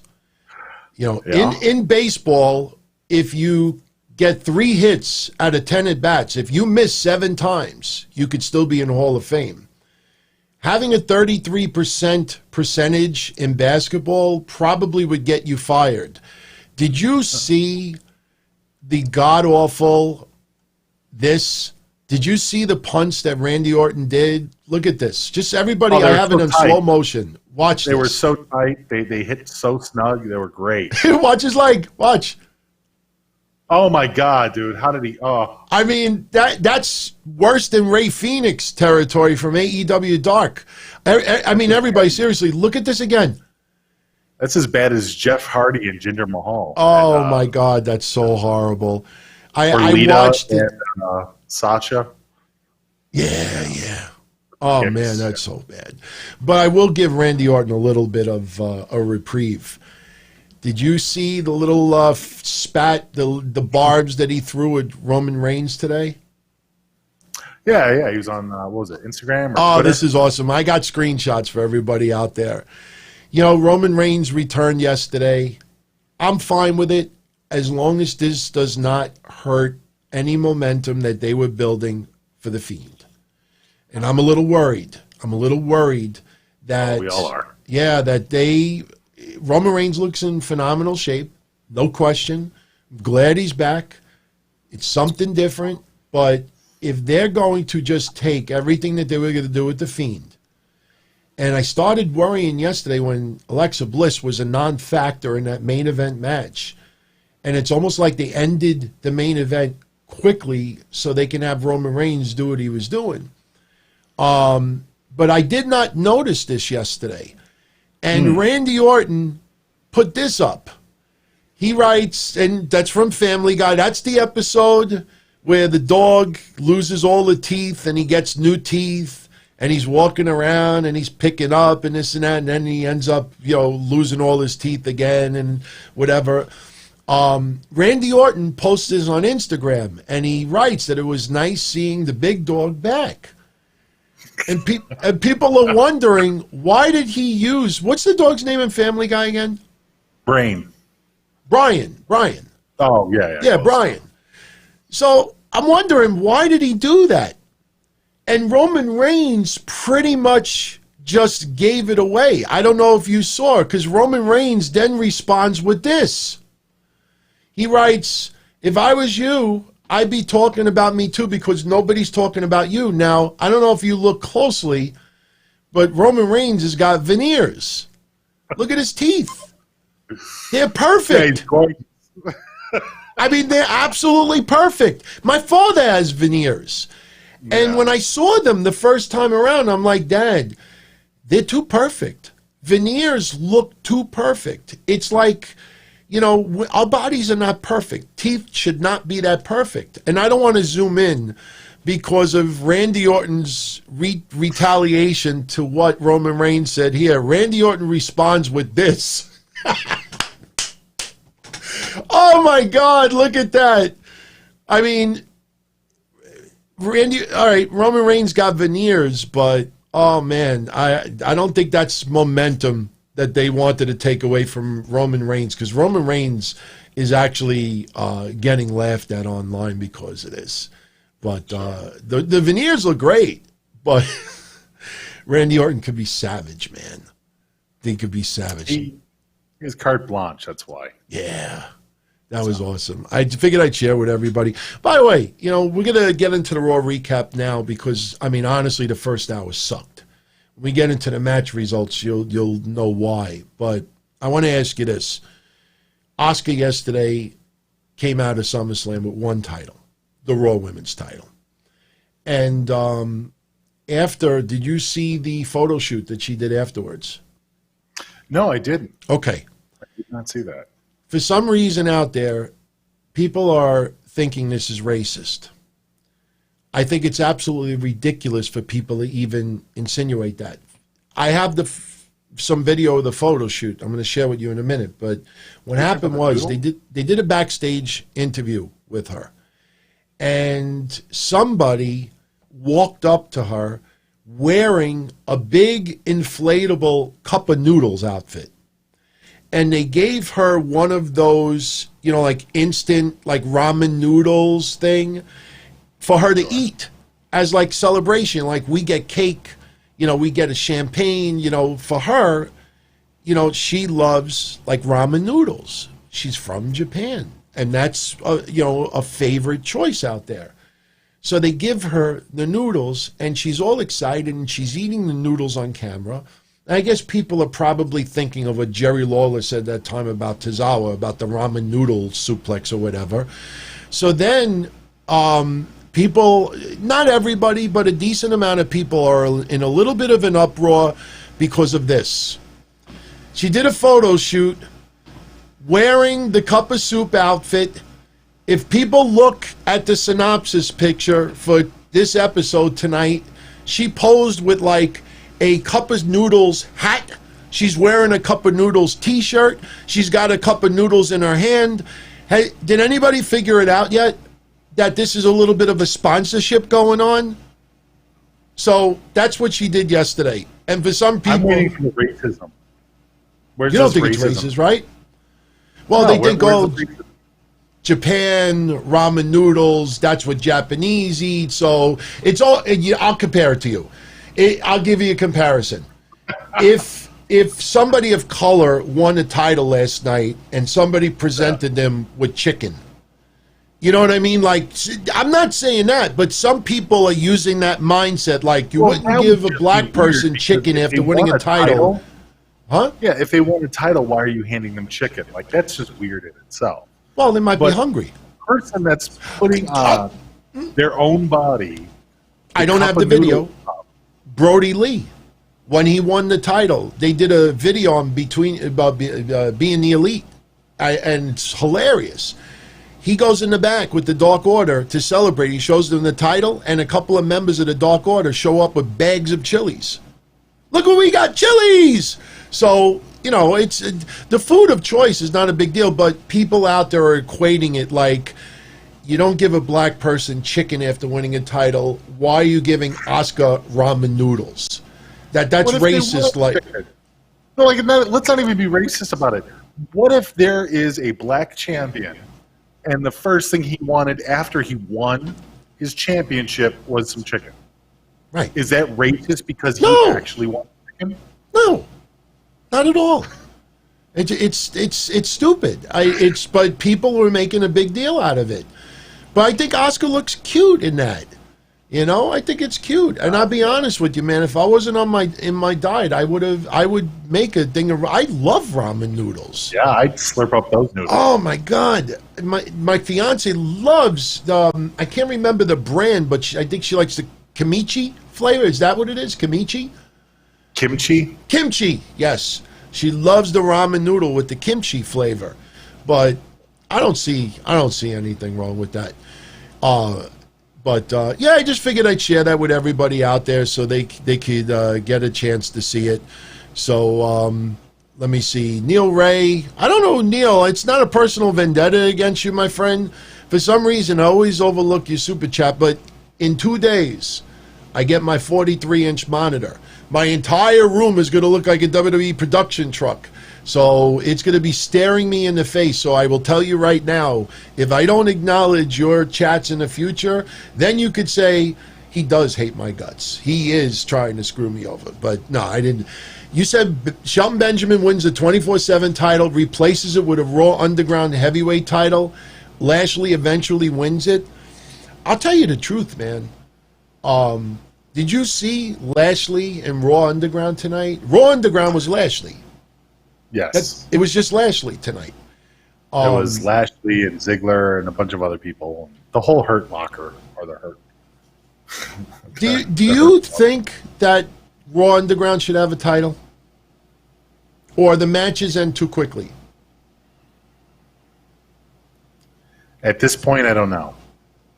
if you're going to give it a title, it needs to be a title in the same vein as the Hardcore or in the same vein as the 24/7, where it doesn't necessarily need rules in order to dictate who has it. It's just who gets beaten up and actually has a title. Okay. You know, like I would think that would be the best way to present that title. What would it be like to have a WWE title that has no rules? And the only way you're the champion is if you can pull it off the corpse of the last person that had it. That's it. No pinning, no nothing. Yeah. Just beat a person enough or steal it from them, and you're the champion. It's almost like the XFL intro, but with a title, when they would scramble for the ball. You want the title? Take it off of me, motherfucker. Right. I know I'm not supposed to curse anymore, but that's what it feels like. Well, we've been good. We've only cursed like 4 times tonight. Shit. All right. Last week, I am pretty proud. I only cursed 2 shows. I only cursed 3 times. Both shows, the entire night, 3 times. So in a month, I will have no more vulgarity. Got to cut it out. But, I won't sacrifice content. Yeah, so I personally think, and for those that don't know, Shelton Benjamin lost the 24/7 championship today. I guess we could start getting into Raw a little bit. It's not going to take us that long to run down everything, but, Raw opens up with Drew McIntyre cutting his promo, talking about last night, basically trying to basically justify that they did the backflip pin. Yeah. What did you think about that last night with the backflip? Out of everything that went down, you do a backflip. We didn't see that out of nowhere. What the hell does that mean? That backslide, that sucked. I don't know. That was a weird ending to it. I don't even understand why they did that. It didn't make either of them look good. Yeah, I didn't like the backslide pin. I guess in a way it's very old school, but that would be something that you would do against the job guy, not in a main event. Yeah. And they kind of had the right idea with Sheamus a couple of weeks ago. Sheamus was going to have a match with Matt Riddle, and Corbin had Shorty G try to lay out Riddle, and that caused Sheamus's match to end. And Sheamus went in Corbin's face, and Shorty G's like, "Don't ever get involved in my match ever again. Like, don't fuck up my opportunities." Right. But tonight, and I know I'm going a little ahead, but because of what we're getting into right now with Drew McIntyre, they do those 2 punts early in the night. Randy Orton attacks McIntyre from behind. They brawl in the back. Randy Orton misses him terribly with 2 punts, and I personally think that's why we got the 3rd punt later on in the night. I think it looks so bad on TV that they never brought the stretchers in. They basically try to take him out. I mean, they showed concern, but they didn't do the full-blown job like they did later in the night. I think they realized we got to do another segment later where Randy really connects, or the perception he connects. But the thing is that later on in the night, we have Randy Orton and Keith Lee having a match, which wasn't too bad. But then Drew McIntyre gets involved, causing the DQ finish. Randy Orton actually gets the win. And because of that, now we have Keith Lee and Randy Orton facing off again at Payback. Why isn't it that Drew McIntyre is not getting a second match with Randy Orton? Because why wouldn't Randy Orton want payback on McIntyre for yesterday's loss? And why wouldn't Drew McIntyre want payback for getting punted one time tonight? Instead, they go with Keith Lee versus Randy Orton and payback. If anything, Keith Lee in storyline should be doing the Sheamus, getting into Drew McIntyre's face and say, "Don't get involved in my fucking matches again." Right. It's like the opposite of Sheamus. It just goes back to the whole Keith Lee scenario. It just doesn't feel like it's been worked on very hard. You know what I mean? Like, Keith Lee is literally the linchpin, or I should say, he's literally the issue with this feud going forward. So, I don't know. I think you kind of have to write it off. And you know what? I'm okay with that. Drew versus Randy Orton. was not as compelling as a lot of people wanted it to be, I guess. I'm fine with it ending. I'm fine with that feud ending. They don't have good chemistry together. Their match last night at SummerSlam was not a highlight. I mean, I called it the leg lock match because they were in a leg lock for 5 minutes straight. Yeah, didn't it feel like Randy Orton was not willing to take the Claymore? I don't know what it is. Those two do not mesh well together. That was not a good match yesterday. And I know a lot of people that don't like Orton, and I know a lot of people that don't like Drew, but let's just fucking cut this as a loss. They do not work well together. Right. That's all. If Keith Lee is the next prospect for Randy Orton, at least it's a step up, and it's something different for Randy Orton, so he's not bored because he's never worked with Keith Lee before, you know? Yeah, I mean, I'm happy Keith Lee's on the main roster. Again, I just had gone on a rant over the weekend why Keith Lee needs to go to Raw or SmackDown, and then the next day we get the alert he's going to be on. But shout out to Brandon LaChance, by the way. I didn't want to forget. Thank you for the love, my friend. I really appreciate what you said. Seriously. It just doesn't make sense to me why they would treat Keith Lee like this. They did a video package after the Orton McIntyre segment opened on Raw, and the package was impressive. It showed a lot of his highlights. He was double champion, taking it very seriously. But when you look back at the last month of Keith Lee, and then what we saw tonight, and I'm still confused why they're having, maybe their match didn't conclude today because of Drew McIntyre's interference, but Payback for what? What did Randy Orton do to Keith Lee that he's got to get payback? I don't know why this match is on that pay-per-view. I think you're looking too deeply into it. I agree with you. I agree. Absolutely agree. Jay Calls, we'll get into... What do you think about... Oh, sorry, go ahead. No, I was going to say, Jay Calls, we'll get into Retribution in a moment. But I was going to say, what did you think about Bianca Belair? Well, you know what? Slot with Ruby Riott and Liv Morgan. That match, I tell you, I saw what you wrote. Yeah. A while, I had said about 2 months ago that I thought maybe if she's ready to go to the main roster, maybe Shotzi Blackheart could be a new member of the Riot Squad. And then we saw that infamous photo of her with Ruby about a month later, and they looked wonderful together. They do. But tonight, you, after the match was over, pointed out that Bianca Belair seems to fit in great with Ruby Riott and Liv Morgan. And she's a fringe character. Yeah, that's actually saying to other people too is that Bianca Belair fits with the Riot Squad way, way, way better than Sarah Logan ever did. Bianca Belair is a pretty fringe character, whether people want to admit it or not. I mean, she uses her hair as a weapon.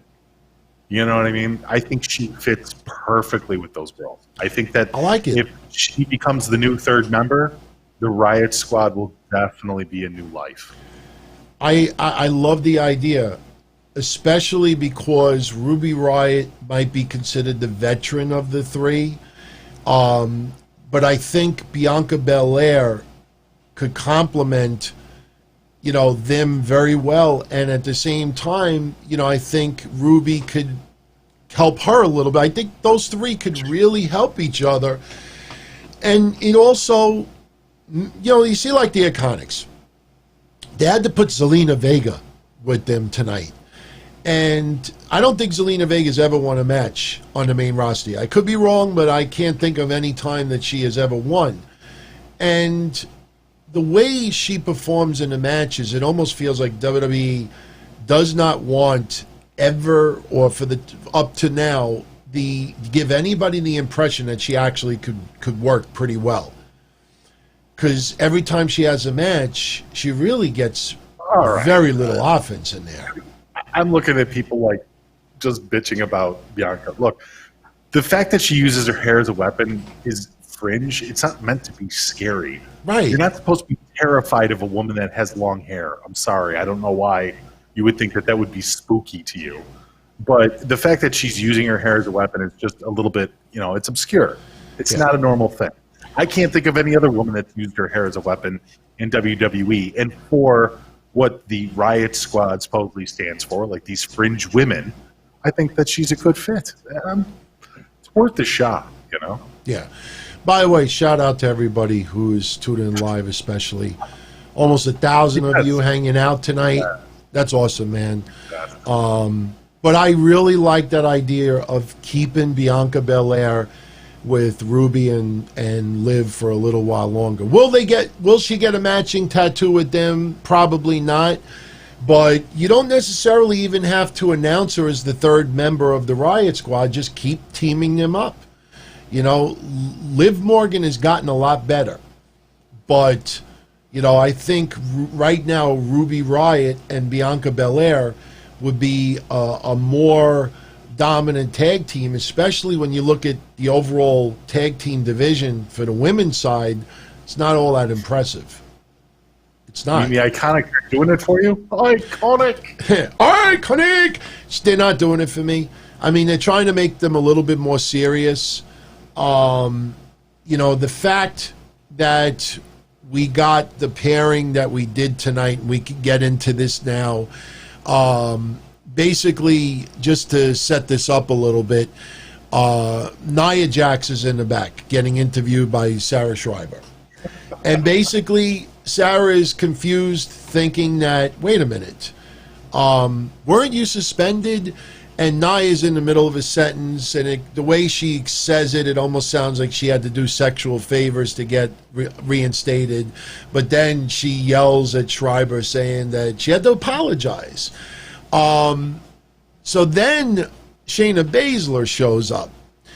And they have a pretty creative, because I was surprised at how many people were Googling Haystacks Calhoun.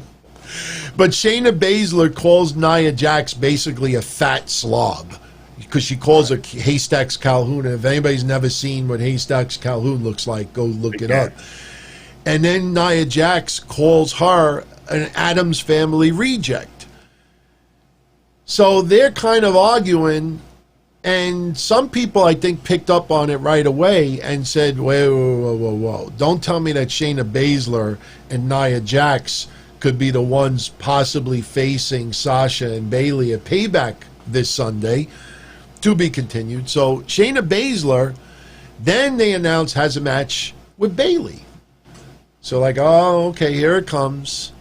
They have a match. It only goes on for about 3 or 4 minutes. Nia Jax comes out. She's on the stage. She's watching the match a little bit.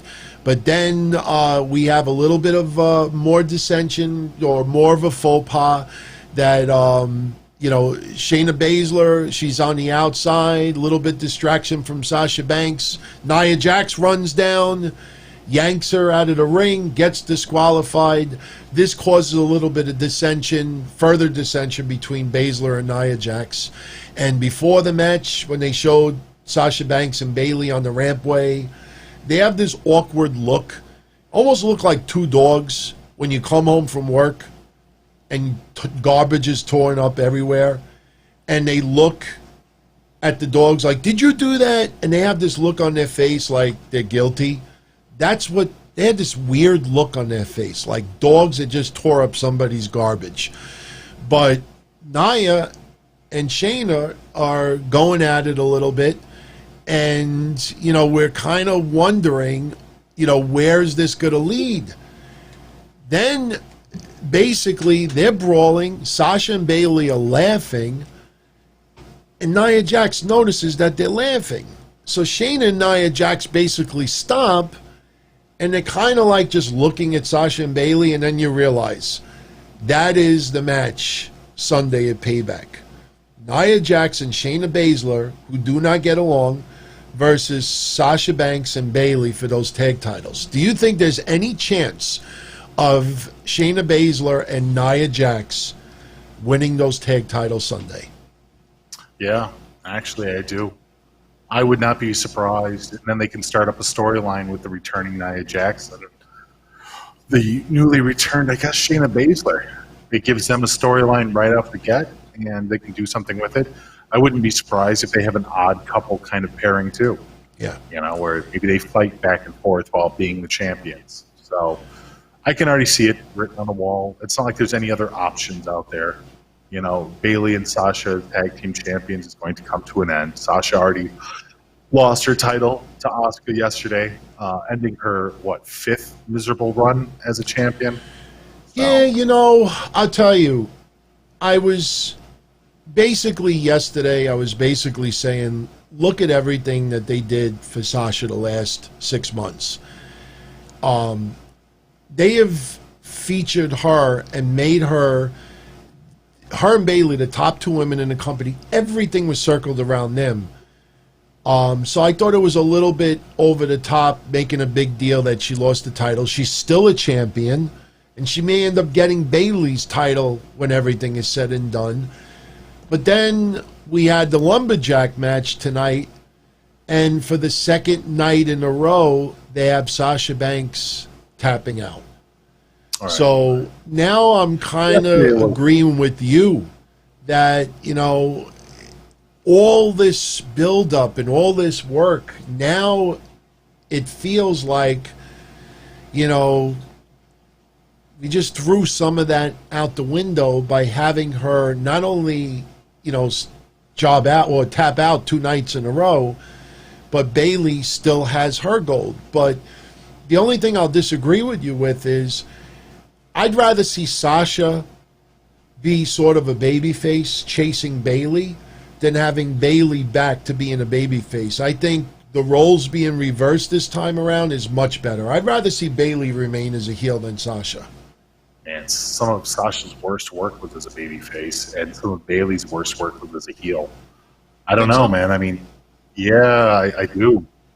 Bayley as a heel, while there has been moments. Matter of fact, I will say something interesting, because yesterday I gave her props for it, and I usually don't give Sasha Banks too much props, but towards the end of her match with Asuka, Bayley and Sasha had a moment that was a lot of fun to watch. When Sasha was getting her ass kicked, and she crawls over to Bayley, and she grabs Bayley by the hair and starts begging her for help. And Bayley's just kind of like, you know, and Sasha's crying. And I'm like, that was a unique character experience. It's something that these girls don't often do, especially Sasha. Yeah. Sasha is the queen of just bad emotions or wrongly timed emotions. You know, she's either overly emotional about Eddie Guerrero ties, or she's just under-emotional about things that she should be emotional about. But that was a nice thing to see in the middle of their match between her and Asuka. I thought that was a unique human moment, because that wasn't like, oh, partner, my tag team partner, help me because I'm getting my ass kicked. No, it was like, look, you're my best friend, help me, I'm getting my ass kicked, you know? And Bayley lost the challenge. She failed the Punk test. Yeah. And I'm like, that was an interesting moment, because Bayley was given the Punk test, and Bayley failed the Punk test. Yeah. The announcers did a horrendous job last night, basically saying that since Bayley didn't help cheat for Sasha to win, that Bayley failed. I thought that was just so stupid for them to say yesterday. That Sasha cheated earlier, and, well, not necessarily cheated, but Sasha distracted. One of my lights went off. It was ridiculous.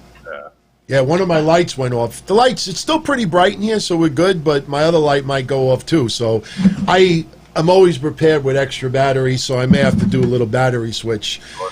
This is my 4th podcast in 24 hours. So I've been running everything on battery power. I haven't plugged in AC yet because I don't want to run wires until I get my big monitor. And by the way, I want to give a shout out to someone tuning in new. Where is it? Daniel, where are you? Daniel Tilson, I think his name was. He said first time he's tuning in and he absolutely loves it. Yeah, Daniel Tilson. So thank you. Awesome, man. Much love. And everybody, much love for hanging out with us tonight.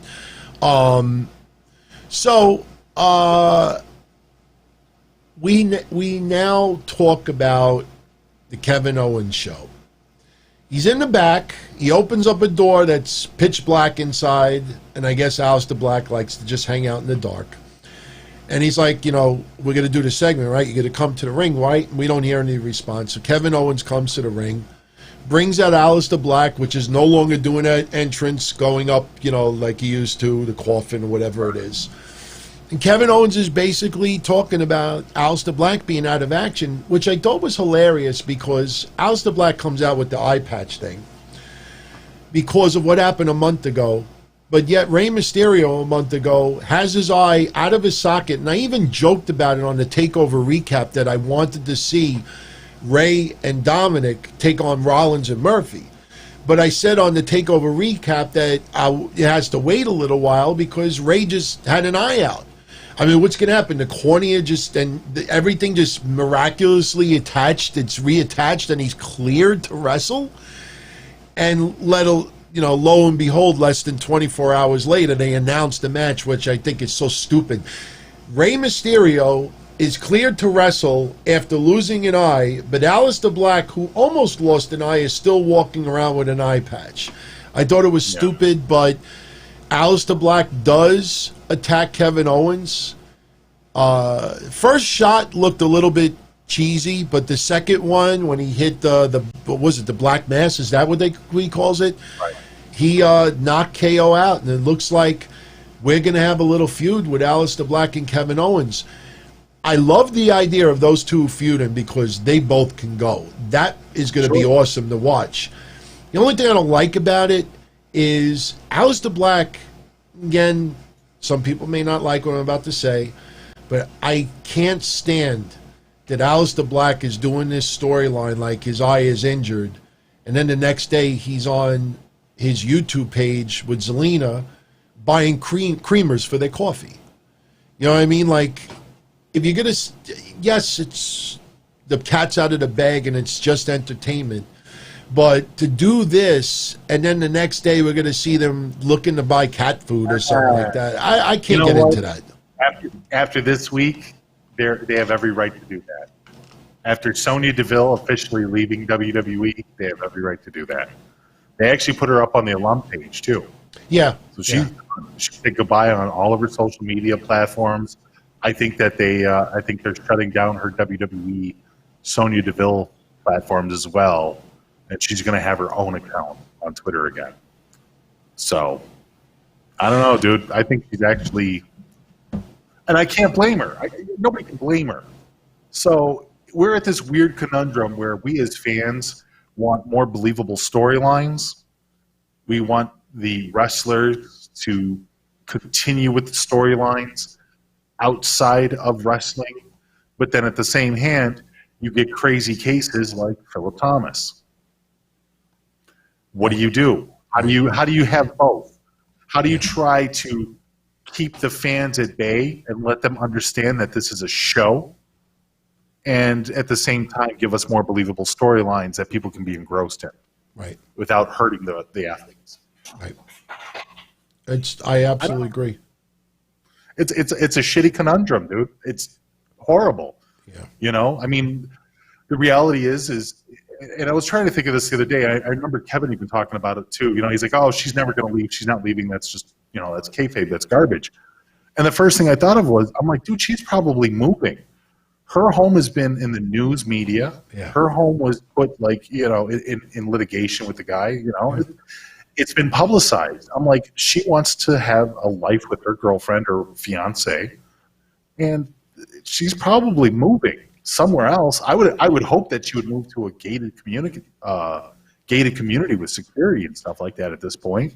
Yeah. You know, she's got to be scared. I mean, without her saying it, you know she has to be. She was inches away from this dude kidnapping her or worse, her and Rose.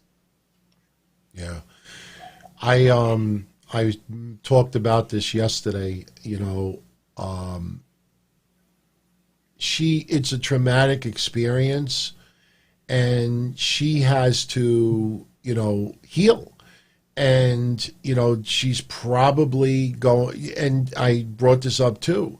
You can't automatically, I think she'll be back, but you can't automatically assume a timetable or anything else, because there has been people in the past that were in the limelight that left sports or entertainment because of, what comes with stardom. And some people just decide they want to live just a regular life, like just an everyday person. And, she's going to get up and go, get out of there, which makes sense. I just hope, because this is a tremendous traumatic experience, and Lord knows, what she could be going through emotionally. Can you imagine every time you go to sleep at night? You're wondering if somebody's going to just show up. Can only imagine. But I hope that she does come back, because Sonya Deville was definitely on a roll. It sucks that a psychopath pretty much had to derail her career, her momentum, the storyline, everything. Mentality. Yeah. I'm sure she's mentally not there. Yeah. I mean, if you watch the match that her and Mandy had, it wasn't a good match. It was almost like both girls were a million miles away. Yeah. And until Otis came out there at the end, Mandy didn't even look like herself. No. I'm just saying, like, I don't know if you can technically read people like that if you've been watching them for a while on TV, but it really looked like both Mandy and Sonya did not want to have that match. Yeah. Sometimes you think emotionally that you're there, but you're not. For both of them, I could almost guarantee that WWE left it up to them. Look, if you don't want to do the match, we'll just call it off. I think they both wanted to go forward with it. They are close in real life, obviously. They wanted to both help each other. And I think just, when you have that much on your mind, just everything's... Anybody out there ever have like a day where there's so much emotionally, you're so drained, like everything you do goes wrong, like you drop a drink, you drop your keys, this falls, this breaks, this... Like no matter what you do, you're like, Jesus, can I get... And that's just, from basic stress. These women almost had their lives in jeopardy. Right. So, it's... They probably thought, let's do it and get our minds off of it a little bit. We'll help each other in the process. And, unfortunately, real life and psychology gets in the way. You'd be surprised when people have a lot on their mind, whether it's depression or stress or anger, that could interfere just your everyday stuff, your duties. You can't think straight. I mean, how many of you out there worried about bills or worried about something, and like your mind is so stressed out that you can't even like think straight to type something or anything? Like you just feel like you got to just turn everything off and try to imagine doing a match under that type of stress. Yeah. So I give him a pass under the circumstances. So Charlie Caruso interviews Bayley, saying that and Sasha Banks, and Sasha Banks says that she's going to win her title back tonight. And Bayley said that she'd take care of Shayna Bazler and Nia Jax, blah, blah, blah.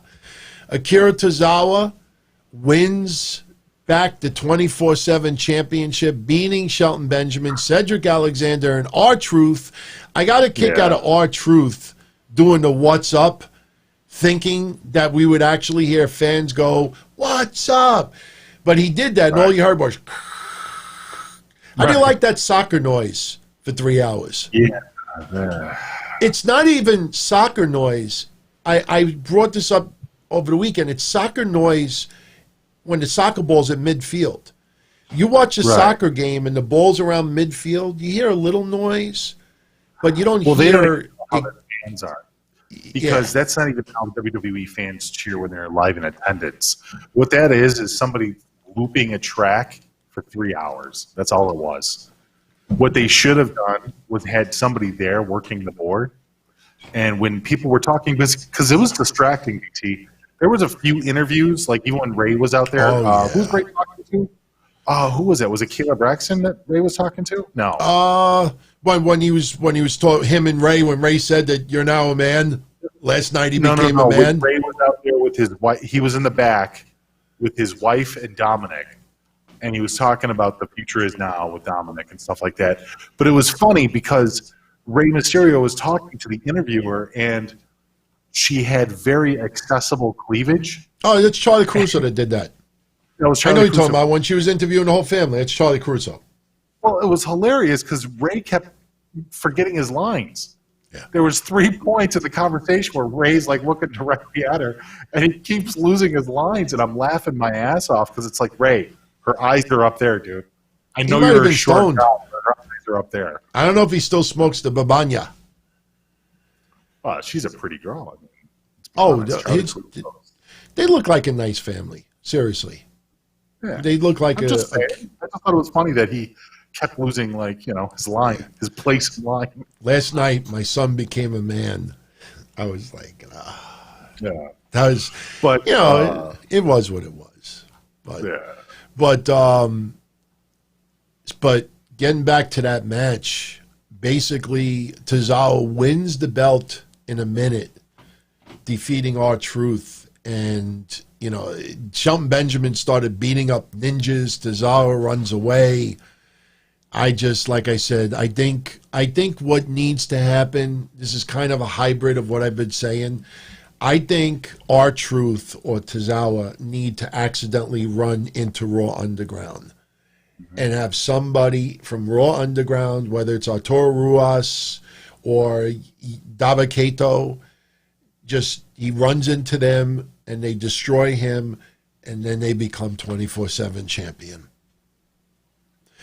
And you know what? The way they used Lashley on Raw Underground today, that might be a setup for someone being a champion. Because Raw Underground tonight, the entire night was based around Lashley.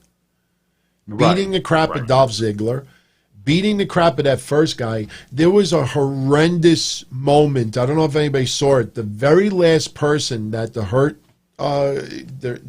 group threw in that ring area, and Lashley hit the big dude. He hit him in the arm, and the guy acted like he was unconscious. The infamous arm shot nailed him in the arm, and he was unconscious, and it just looked horrible on TV. It looked horrible on TV. But that 24/7 title, look, that title's been a joke for a long time. But it's supposed to be a joke. Yeah. Nobody's supposed to look at the 24/7 title and go, oh, man, that's coveted. That's why I think it needs to stay in Raw Underground for a little while. Sure. Randy Orton cutting a promo, basically, talking shade to Drew McIntyre. He puts himself over. Keith Lee's music interrupts. Keith Lee introduces himself. We talked about it already. Keith Lee wants to challenge Randy Orton. Randy Orton says maybe later. He leaves, but they set up the match. For some reason, Zelina Vega is still denying that she spiked Montez Ford. I don't know why they don't just drop that story and move on. Yeah, I don't know. I don't know why they're keeping it relevant. Like, does anybody even care at this point anymore? No. It was a bad story in the first place, and I just don't understand why they keep that going. They should just let it go, unless more footage is going to come out. Who knows? Maybe Retribution spiked Montez Ford's drink. I just think it's stupid. I think it's horrendous. But speaking of Montez Ford, he beats Angel Garza in 3 minutes. Once again, they get that Demi Burnett. I don't know why they're infatuated with this woman. I don't believe she's training to be a pro wrestler. She's from that Bachelorette or whatever that TV show is. And sure enough, you have Ivar come out. He gives Demi Burnett a turkey leg. They walk away. Angel Garza's distracted. And Montez Ford gets the win. Like I said, if people pay attention to all the matches we've talked about so far, even the Keith Lee Randy Orton match, which ended up being a clusterfuck, right? You can have Thunderdome as much as you want, but if you have a spoiled piece of meat, you could try to dress it up as much as you want, the meat is still spoiled. And even though we have all these LED screens all around showing the fans and trying to make it give the feel that there's fans there, all this product for the first hour and a half was poor. It was piss poor. I mean, almost everything about it was not very good, you know. And then we keep going. We had the arm wrestling match between Apollo Crews and Lashley. Everybody's banned at ringside. Mark Henry is the one that's supposed to, you know, conduct the contest. So Lashley's out there. He doesn't need MVP or Shelton Benjamin. Apollo Crews is out there. He doesn't need Cedric or Ricochet. I don't think he mentioned Mustafa Ali. Maybe he did. Who do you? Good. Okay. No. Go No, I ahead. was gonna say, who do you think booked this arm wrestling match? Who do you think did it? Do you think this is another Triple H Scott Steiner moment? Like where Triple H was like, hey, I got an idea. No. How about you guys arm wrestle in the ring? You know what it made me feel like? It made me feel like the pose down between the Ultimate Warrior and Ravishing Rick Rude. All right. If anybody out there never saw that, the pose down, when they did the pose down, you know, it was a decent pose down. They actually are both obviously unbelievably fit, but you know, the whole idea was that bar that they use and when they work out, Ravishing Rick Rude hit Ultimate Warrior with it. So I think their mindset was to do something similar to the pose down, where, you know, after it's over, you know, Apollo Crews gets attacked by Bobby Lashley, and this is supposed to add additional heat to their match at Payback. But, I mean, the arm wrestling match lasted literally 3 seconds. Lashley wasn't ready. Apollo Crews throws the arm down, and Mark Henry's like, the winner, and he leaves. I just thought it was horrendous. It was god-awful. So, I don't know. I just thought it was really, really shitty. So It was a yeah.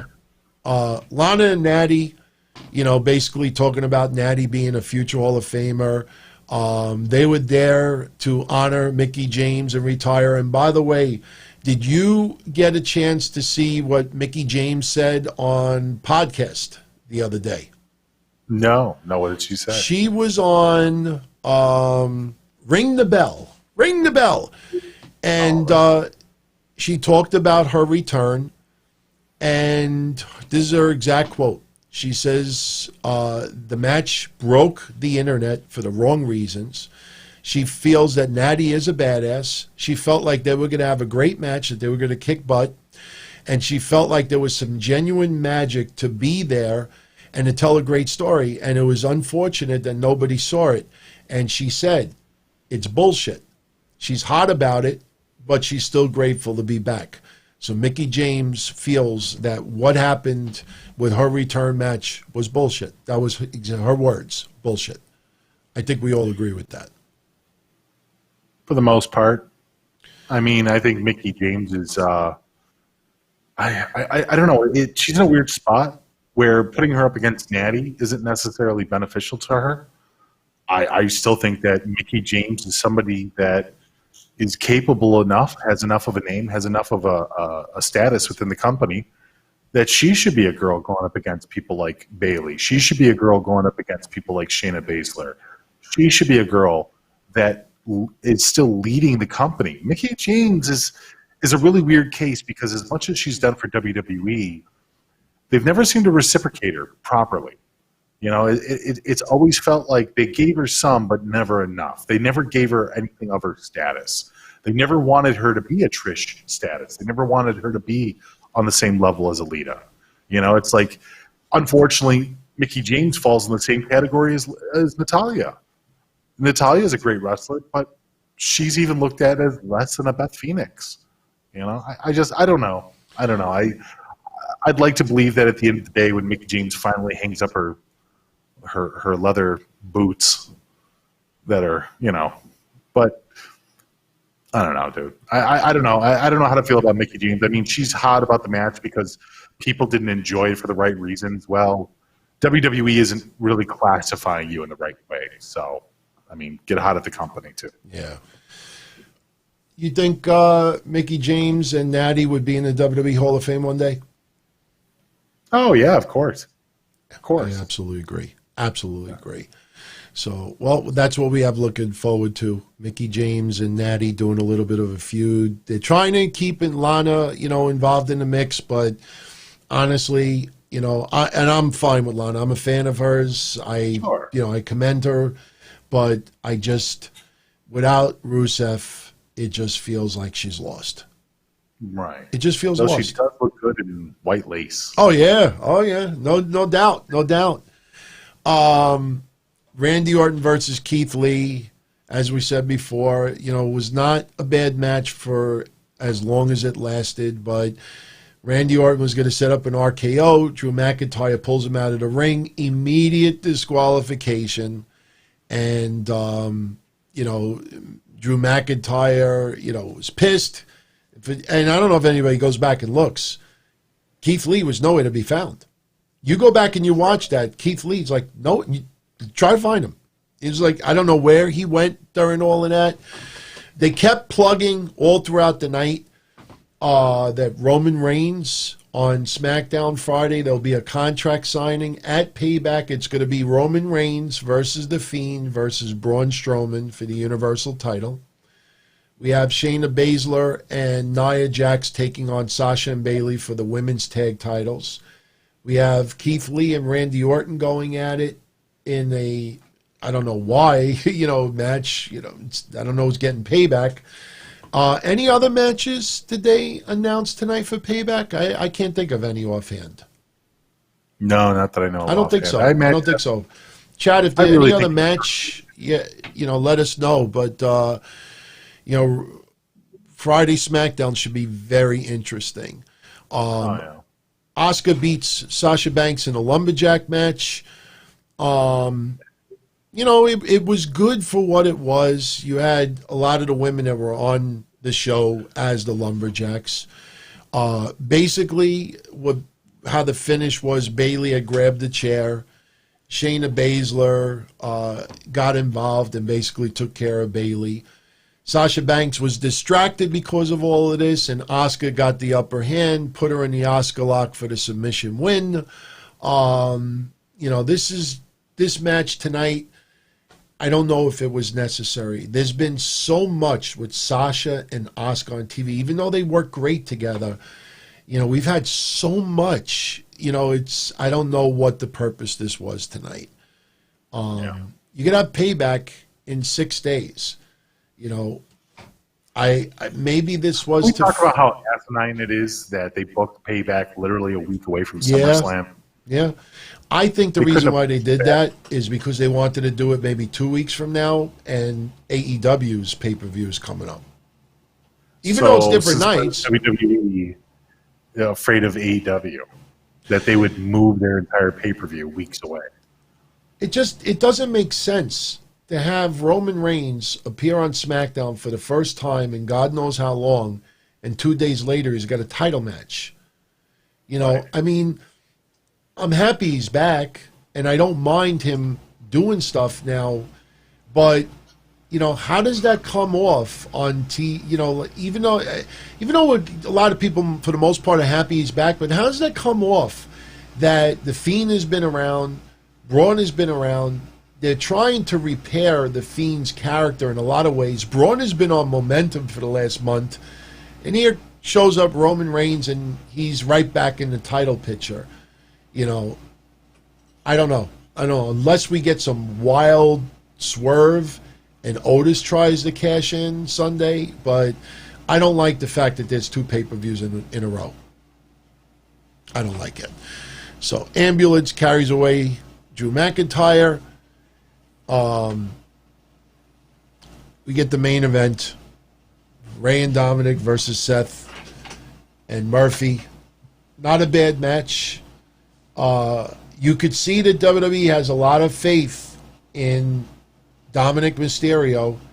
He actually can do it a little bit. I think they got to just be careful what they do. But the match ended up in a no contest, and Retribution shows up, and they just beat the shit out of Dominic and Rey Mysterio. And again, listening to that constant soccer buzz was just annoying. I didn't like it at all. I'm just not feeling the Retribution storyline at all. I don't know how you feel about the ending of Raw tonight. I don't mind the size of any wrestler, but under a mask, you see how small some of them are, and they don't have weapons.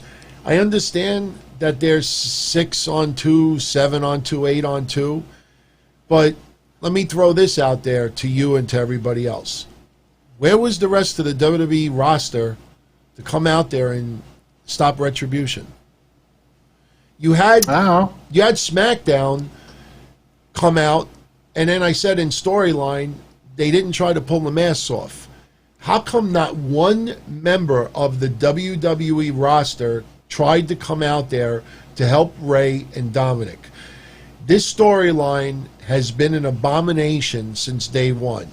I don't care if it's based on reality or not, but every week that they have had Retribution, it's been a disaster. But I will say this, for the 4th week in a row, I've said it since day one, Retribution has yet to do anything to Raw Underground.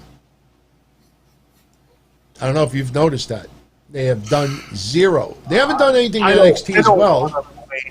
Raw Underground for Retribution. As a matter of fact, I want those two things completely separate from each other.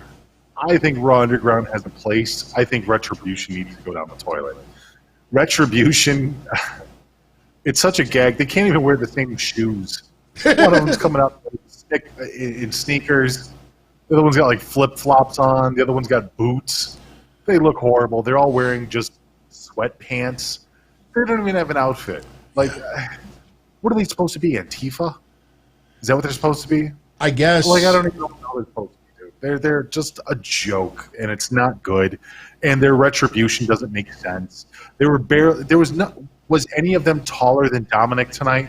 Was Dominic literally bigger than everybody? There was one guy that looked pretty jacked. There was on the left when they were standing on the apron. He might have been the second on the left or the third. One of them actually looked pretty jacked. But again, you go from weapons to no weapons to now doing wrestling moves to now beating people up. SmackDown runs out there and they don't try to pull the masks off, which should be the first thing you want to do. And then tonight they're beating up. Actually the shit out of everybody. Like, this is supposed to be an unsanctioned group that's taking over the company, and they're doing highlights of them. Right. Well, they're doing highlights, and everybody's making sure that they stay in the ring, and like, it's really bad. It's really bad. I can't have no idea how people actually fight. That's the problem. Yeah. And you know what? That's the problem a little bit with Raw Underground. You could see it a little bit with Ziggler and Lashley to a certain extent. There was one part during their fight that I think Ziggler took down Lashley, and you could see Ziggler almost went for a pin. When you take a pro wrestler out of their element, he's probably having a ball doing a Ziggler, but your wrestling instincts ultimately start kicking in, and you see them doing a couple of things that just doesn't look good with the Raw Underground. But speaking of Retribution, I promised that I would bring this up. Somebody wants to know how we would book the Retribution identity revelation. I just think that something should happen at ringside, and they're in the ring, and somebody, not even like Diamond Dallas Page when he was revealed as the stalker. I think when they're standing on the apron, almost like what they did with Rey tonight and Dominic, not even announce it, no stipulation, no, they just decide to all pull their masks off at the same time, or one person, and it's got to be a big name. For me, I've said this for 3 weeks now, the only thing I'm looking forward in this storyline is the reveal. Who ends up being the person that does this whole thing? I still go with my original thinking of Shane, since they have done nothing to Raw Underground. They have not blinked lights. They haven't cut the music. They haven't showed up there. You know, I don't know. Yeah, it would make sense if Shane is using Raw Underground in order to find people to help him with Retribution. Like, I can see the connecting storyline there. I don't want that to be the case, though.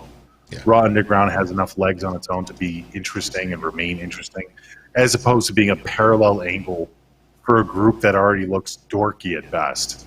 Yeah. I think the best way to reveal these guys is to hog tie them or zip tie them, have them in the middle of the ring on their knees, and have somebody rip off the masks one by one and then clobber them. That's what you do. Yeah. Like ritual execution. Yeah. That's what needs to be done. That's how you reveal these guys. Yeah.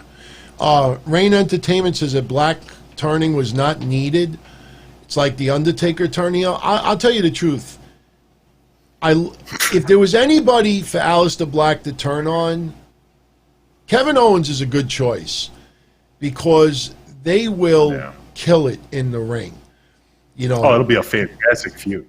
Yeah. Those two guys even if you don't like the guys, they're going to have good matches. Yeah. I mean, does anybody want to see Humberto Carrillo and Aleister Black feud? We'll probably get that match.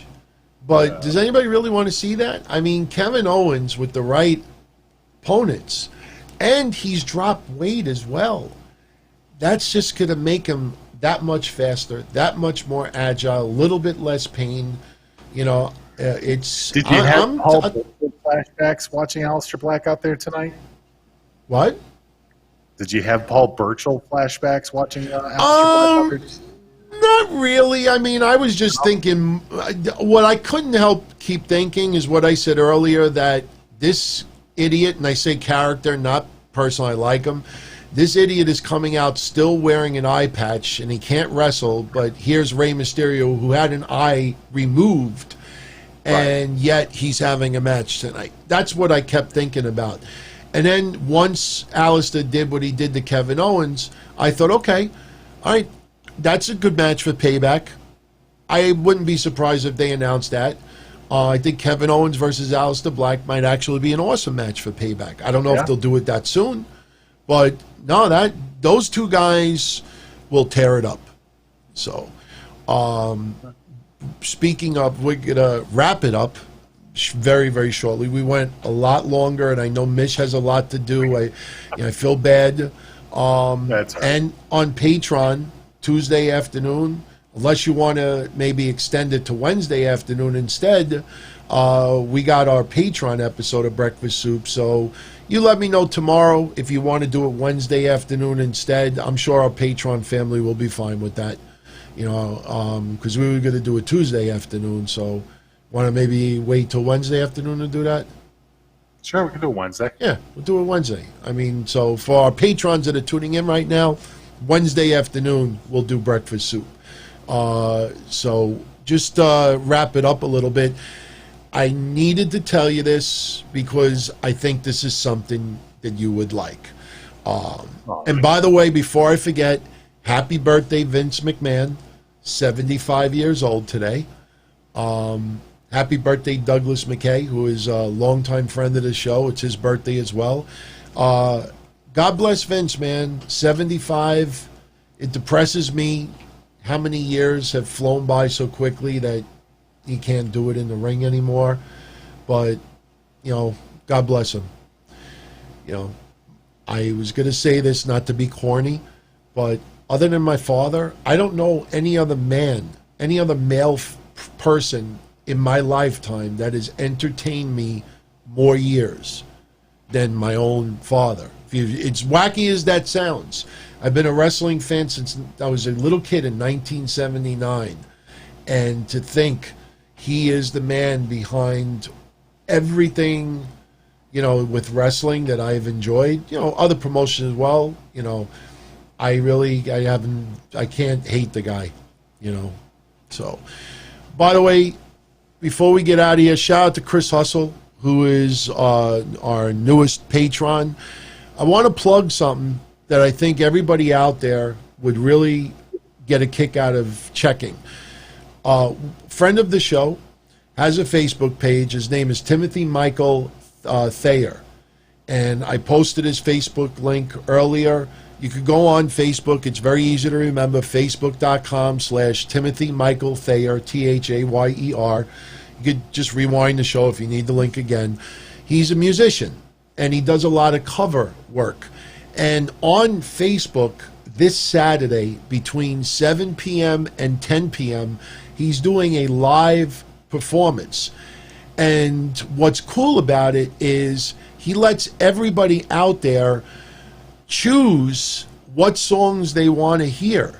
So what I'm sharing with everybody right now is actually his list of songs that you could pick from, and he'll actually perform. So he's doing this live Saturday on his Facebook page. Because of COVID, obviously they can't perform live in bars, wherever they perform. But, this is really impressive. So I invite everyone out there, if you're going to be around Saturday night, stop by his Facebook and check out some of his music. I actually have spent a few minutes on his Facebook checking out some of his work, and very impressive. I'm dead serious. Definitely go check it out, especially if you're into old school music. He does a lot of fabulous work on a lot of old school music, and very diverse as well. I mean, he goes from Guns N' Roses to Weird Al Yankovic. I mean, I don't know how much more diverse you can get from that, but, good for him. Very happy for him. So I hope some of you out there, and if you do go over there, please tell him, say Don, Tony, and Mish sent me. I think he would be very, very appreciative of that. But I wanted to tell you one last thing, Mish, before we go. I don't know if you're aware of this, but Paul Ellering did an interview with the Two Man Power Trip podcast. And did you check that out? No, I didn't even know that Paul Ellering did. I didn't know either. I found this, and I wanted to share with you especially, because I know that you would like this. We're talking about his career, Road Warriors, why he became a manager, yada, yada, yada. When he got to the very end, they were talking about his future plans with WWE. As soon as he said what he said, I thought of you. He revealed that he was supposed to return to WWE early this year, be the manager once again of AOP, and actually go on the road with AOP. But because COVID struck, I know how much you spoke out more than anybody I know back then. You were like, Paul Ellering's got to return as the manager. He was supposed to come back as manager, but because COVID struck, that was obviously put aside. But he comes across that, once COVID is out of here, if WWE still wants to do it, Paul Ellering could return as the manager for AOP. I absolutely love that. I know you do. Yeah, no, I would have loved to have seen that, but obviously the scenario that we all live in right now has changed a lot of plans. But yeah. I was even fine with if he had his daughter manage AOP, but AOP direly needed Paul Ellering. Direly. When they were separated from him, they turned them into a joke. They had Drake doing PP pants with them. It's just it was garbage. AOP with Paul Ellering was scary. Yeah. I mean, when he said that, I was like, whoa. Because we all thought, and then I thought that, that was one thing, that he didn't want to go on the road. And that's why they put him with Drake Maverick that time. I never liked Drake Maverick with AOP. Just didn't fit for some reason. But didn't fit at all. It just didn't make sense. He was a cowardly character, and he was tiny. There's no way that you could believe that he was wrangling around two big fucking hosses like that. At least Paul Ellering, even though he's an older guy, Paul Ellering was the manager for fucking the Road Warriors. Yeah. You can't get more of two savage guys than Animal and Hawk. So the idea that Paul Ellering was ushering in a new tag team that would be just as savage, or at least have the imagery of being as savage as Road Warriors, it was a nice fit. Yeah. And they didn't talk much. They just went out there and they kicked people in the head. That was it. Yeah. You know, and then they tried to do the Samoan hit team or mafia team, whatever the hell that was, where they're coming out there with suits. Yeah. I liked that a little bit. But But once again, you needed a mouthpiece, and Drake was not that mouthpiece. yeah. Let me ask you one question before we call it a night. Sure. If WWE does not bring him back, with AEW using Arn Anderson and Tully Blanchard and Jake the Snake Roberts, would you want to see Paul Ellering as a manager in AEW? Do I have to? You don't have to, but just I mean, thinking look, outside the box. And speaking I of like outside Paul the Ellering. box, Yes. I like Paul Ellering. He's a great manager. He's an icon. He's a legend. You know, it would not surprise me if he ends up in AEW, but I'd be a little disappointed. speaking of outside the box, Beckett authenticated. Don't forget, Okay. Wednesday, I will be drawing the winner of the autographed Kenny Omega Funko Pop. So as you can see, this is the box it comes in. It is Beckett authenticated. It is stickered, so it is legit. You go on Beckett's website, and they will certify it to be authentic. Somebody will win it. If you don't know how to participate, unfortunately, you have to. Oop, I just dropped it too. You have to enjoy Wednesday Night Dynamite, and I think because Ivelisse won the tournament with Diamante, I think maybe this week we'll give away the Ivelisse prize.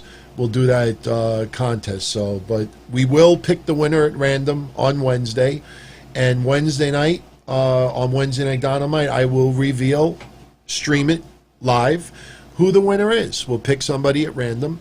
And again, I record everything so you know it's 1,000% authentic. Authenticity is commandment number one for yours truly. Always will be. And I know it is with you as well, Mish. And Mish, I thank you so much for tonight. I know we went longer. I know that's a force of habit of yours truly, but especially when we do breakfast soup, we just, it's always loads of fun, man. Sure. So much love to you, man. Thank you very much for have a having good me. night, man, and thank you again. See you guys. Peace. All right, everybody. I want to thank you for tuning in today. I want to apologize for going on a little bit too long of a rant earlier, explaining the changes that are coming up, but it was absolutely necessary for me to talk about. I hope when everybody takes a step back and thinks about what I said earlier, that in no way, shape, or form am I trying to screw anyone over. Fact of the matter is that I'm not married to any co-host, and neither are they with me. Nobody should be forced to do something that they don't want to do. And, for my future, income, responsibilities, free time, I have put a hell of a lot of work in this. And no one is going to tell me that I can't go for it and take opportunities simply because other people don't. So, so that's the reason why the show is going to Patreon. So not trying to screw anyone, it's not a money grab, but starting Tuesdays from now on will be the Don, Tony, and Kevin Castle show. It will stream live on Patreon. I will still be here every Monday. And again, I will have company with me from time to time. Mish will be up here on occasion. I'll have other people as well. If down the line Kev goes to video and, he gets his stuff set up, I'll be more than happy to, consider bringing him on too. And who knows, maybe 2021 it returns. But one thing is for certain, as far as my video shows, because I am straight video now, I will always keep an audio only option for everybody out there. I think that was some of the confusion from a few weeks ago. I was never taking away the option of you accessing the show's audio only. Not everybody has the data to spend time watching 2-3 hours of video. extracting audio from a video show that I do is easy. It's literally 2 programs and it's online. The thing is that recording audio only against everything that I have here, there's too much mismatch, too much work after, too much leveling, too much cleaning things up, too much unbalanced. And then if I don't do it, people complain, why is this audio so low? Why is this so high? Why does this sound crappy? So, it's a compromise. It's a compromise. So the compromise is I will continue doing the show with him. It will be audio only. I will not be doing video for the Don, Tony, and Kevin Cass show. It will be on Patreon. But we're not looking to screw anybody and try to pull a money grab. I think $2 or $3 is probably going to be $2 a month to get DTKC shows is not a lot of money. When you take away Uncle Sam, you take away the cost of doing everything, what do you think we're going to get out of this? 40 cents a piece? So it's not like we're doing it to rake in bucks from it. But one thing I promise you, I will still be here on Monday nights. I will still be here on Wednesday nights. I'll still be here on Friday nights. I'll still be here on pay-per-view recaps. I'll be here for Payback. I might be here Thursday night for Dynamite after AEW. The thing is that I will never want to do a show overlapping Wrestling Soup. Your entire attention should be to the Soup guys. If they're done later on in the evening, maybe Thursday night I'll come up here. We'll do a live Dynamite recapping AEW. But, I'm expanding. This is going to turn into much bigger next year. So in order for me to expand, we have to obviously keep that separate. And it's the right way to go. So at least now everybody knows, what is the future. And that's it, plain and simple. And that will be the way it is till the end of the year. At the end of the year, we'll reevaluate everything and see if that continues in 2021. But I hope you all could join us. And like I said, if you sign up and you decide you want to access the other content, for all of you out there that don't like me, Kev Castle does a solo show. And he's got over 100 episodes there. So, he talks about music. He talks about movies a lot. Talks, wrestling as well. Mish and I, every other week, we do this breakfast soup. It's much different because our VIPers basically in our Patreon set the foundation of what is discussed. And then we go, wherever it leads. We do pay-per-view predictions contest there. And here's another thing that I don't say enough about. Every show that I do here on YouTube, DT show, Wednesday Night Dynamite, pay-per-view recaps, I know they all have ads involved. You go on Patreon, you get ad-free episodes of everything. You get ad-free audio only of everything that's here. You get ad-free video of everything that is here. So for a very, very small amount, you get a boatload of stuff. Like I said, our Patreon family that's existing, they're probably ecstatic because they're actually getting more than what they had before. But again, I have to keep my video stuff separate. And having one host video and the other host audio, let's be honest, everybody, it doesn't look good. It looks like I have a caller on the show every week. And, I think overall it's not fair to him. It's not fair to me. And, this is what I do now, and I'm not holding back. I'm not losing opportunities just so someone who is content not doing video, who is content being on Discord with 20 people, who is content having a more intimate audience. It's cool. At some point years ago, I used to feel the same way. But me, I want to have as many of you out there to enjoy this as possible. That response yesterday, 20,000 people on YouTube checking out the SummerSlam recap, that just blew me away. and getting so much positive feedback, emails, PMs, posts on YouTube, everybody loving it, you know, it's a wonderful thing. And, you know, I'm not going to ruin that. We just started 7 months here. So I'm really excited what the future has in store for all of us out there. I love hanging out with all of you, and never feel that you can't approach me with any opinions, constructive criticism, ideas. I am open to all of it. You're always welcome to speak out. You know, trolling, I don't have time for, to be honest with you. Trying to stir it up, I'm too old for that. But, you know, you want to speak out and give me ideas, suggestions, I listen. You know, I made a promise 2 weeks ago after a particular wrestler who checked out Wednesday Night Dynamite 2 or 3 weeks ago, heard the show, heard me ranting about goofs and haters of mine and this and that. And he's like, dude, do what you do. You know, you keep telling everybody else that the ultimate FU to people out there is success. So do what you preach. Ignore them. Pretend that they don't exist. Do your thing, and people will love it. And, you know, that stuck with me the last 2-3 weeks. And the shows have reflected that. You know, we still address, you know, jerk-offs. You see Thunderdome with the Benoit picture and stuff like that.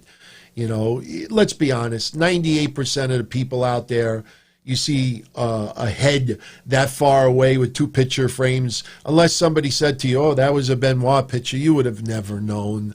You know, it's just people out there just trying to get attention to themselves. And honestly, you know, some of it's funny. Seeing the Pokemon thing is funny. Seeing the Joe Exotic was funny. You know, that, you know, doing the Benoit stuff and, you know, to me, that's just gets a little tacky. Even somebody put up GCW today. You know, I just feel, you know, to do that just to put attention on yourself, you know, I don't think it's a smart thing to do. But hey, people are going to do it anyway, so they're not going to stop. If you're interested, everybody, Tuesday night, AEW Dark is going to have the following matches. Lance Archer versus D3, which, I don't know. Penelope Ford versus Heather Monroe. Mel returns, taking on Red Velvet. Used to love Red Velvet cake, man. Sonny Kiss and Joey Janela versus the Hybrid 2. Best Friends versus Storm Thomas and Dimitri Jackson. Billy and Austin Gunn versus Frank Stone and Baron Black. Santana Ortiz versus Metro Brothers. Very happy for you guys. Ricky Starks versus Sean Dean. Nyla Rose versus Kylan King. Luther and Serpentico versus The Initiative with Leva Bates. Sean Spears versus Jesse Sorensen. That's a name I think a lot of people may remember. Frankie Kazarian versus Kip Sabian. And Jake Hager taking on Marco Stunt. So 13 matches.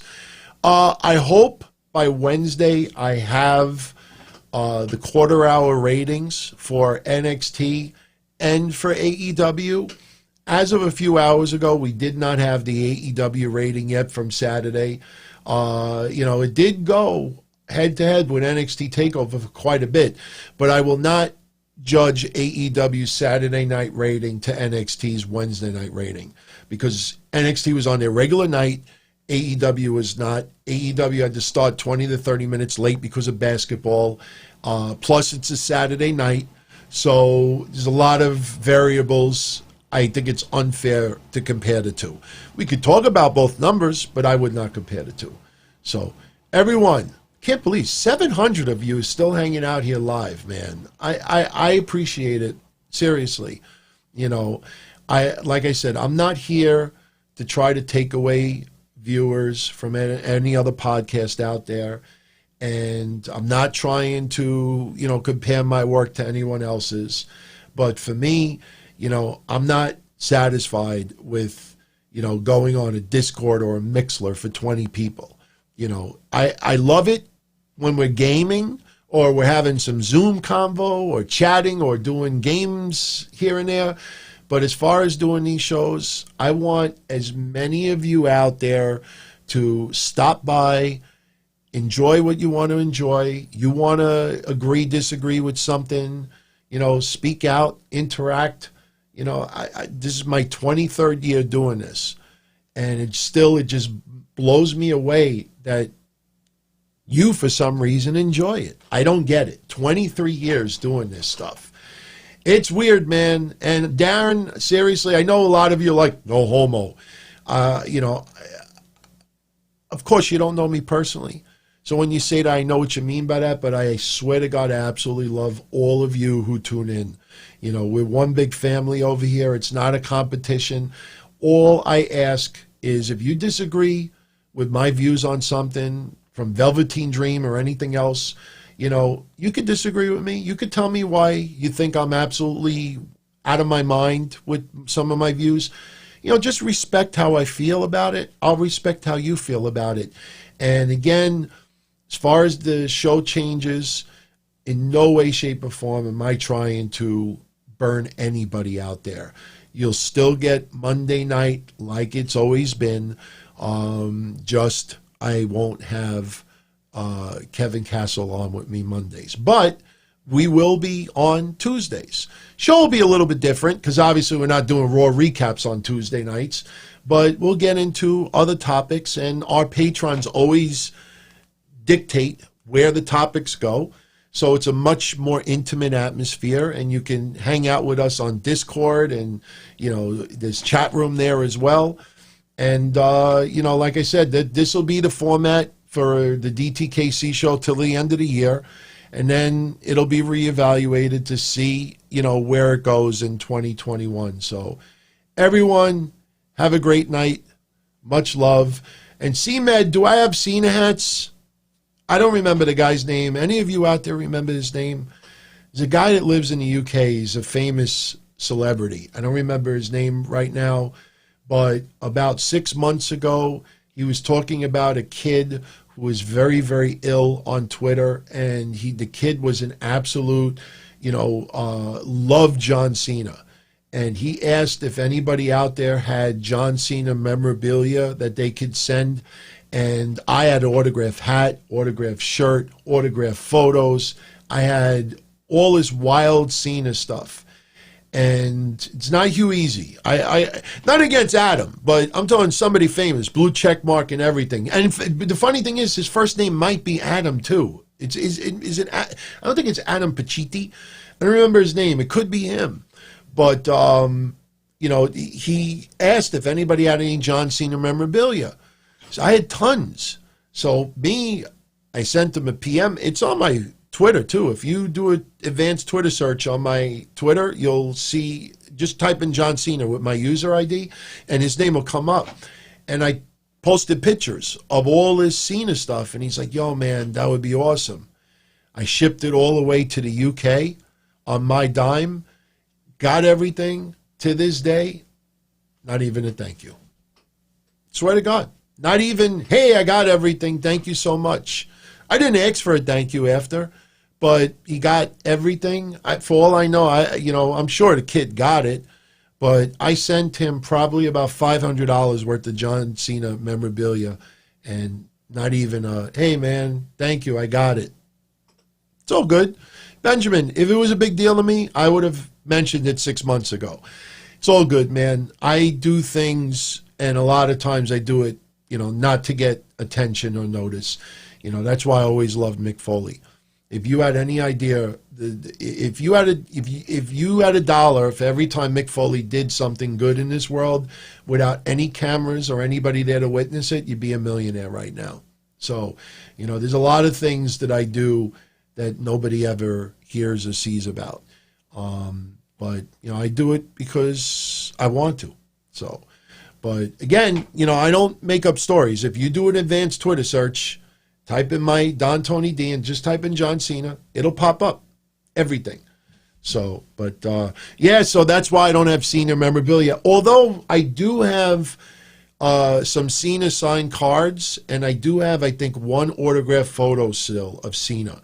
But everything else I gave away. So, all right, everybody. I'm going to get out of here. I know a lot of you are still checking this out. It's amazing. I'm looking at the YouTube stats as far as playbacks for tonight, and it says 5,947. I kid you not. So pretty awesome, man. You know, it's you can't even compare. You know, to have that many of you stopping by, it's like caffeine, man. It's 1:55 in the morning here right now. I don't have to do much editing, probably only maybe 10 minutes worth of work, since, you know, my setup is just for me tonight, and Mish's audio quality is the same as mine. His setup is almost the same, so I don't have to tweak anything of his. But, you know, I got to put everything online, and I got to get up at 6 o'clock in the morning. So, you know, it's not fun. You know, the shows are fun, but it's not fun when you're editing until 3 a.m. and then it's too late to even pop an Ambien because you got to get up in 3 hours. So I'm going to jet out of here. I hope you all have a great night. If you enjoyed the show and you want to give it a thumbs up, please do. And if you haven't subscribed to the channel yet, please subscribe. You know, I'm going to be doing some pre-recorded content in the very near future. So at least you'll be alerted of that. And you can have some surprises on this channel. It's going to be really fun. I'm really looking forward to it. And we'll definitely set up a Q&A. I don't know about next week, but maybe the week after. We'll do an episode on a Tuesday night, and we'll do a Q&A. Oh, and that's another thing. I completely forgot about it earlier. Since I don't have to use this other computer anymore for video shows, I can now finally start taking calls. So in the very near future, we're going to be taking calls as well. I have it set up so I don't have to worry about trolls, you know. Yes, their numbers will always show up, but, you know, I'm pretty confident that we'll be fine with that. So the Patreon is, yeah, it would be nice if I told everybody. It's on the YouTube description, by the way, but it's patreon.com/DonTony. So, you know, like I said, it doesn't start until September 1st. You know, if you sign up before September 1st, if you PM me on Patreon and say, hey, DT, you know, I heard what you said on the show. If you want to sign up now, a week early, and just check out and get familiar with the place, if you send me a PM on Patreon, I'll refund you whatever money you spent for this month. So I've done that many times before, because they will charge you again on the 1st of September. So if any of you out there want to sign up for the last week in a month just to get familiar of the other shows, I got about 140 episodes of Breakfast Soup with Mish. Each episode is 2 to 4 hours apiece. Then you got Blah, Blah, Blah, which is my solo show. There's hundreds of episodes of Patreon exclusive shows there.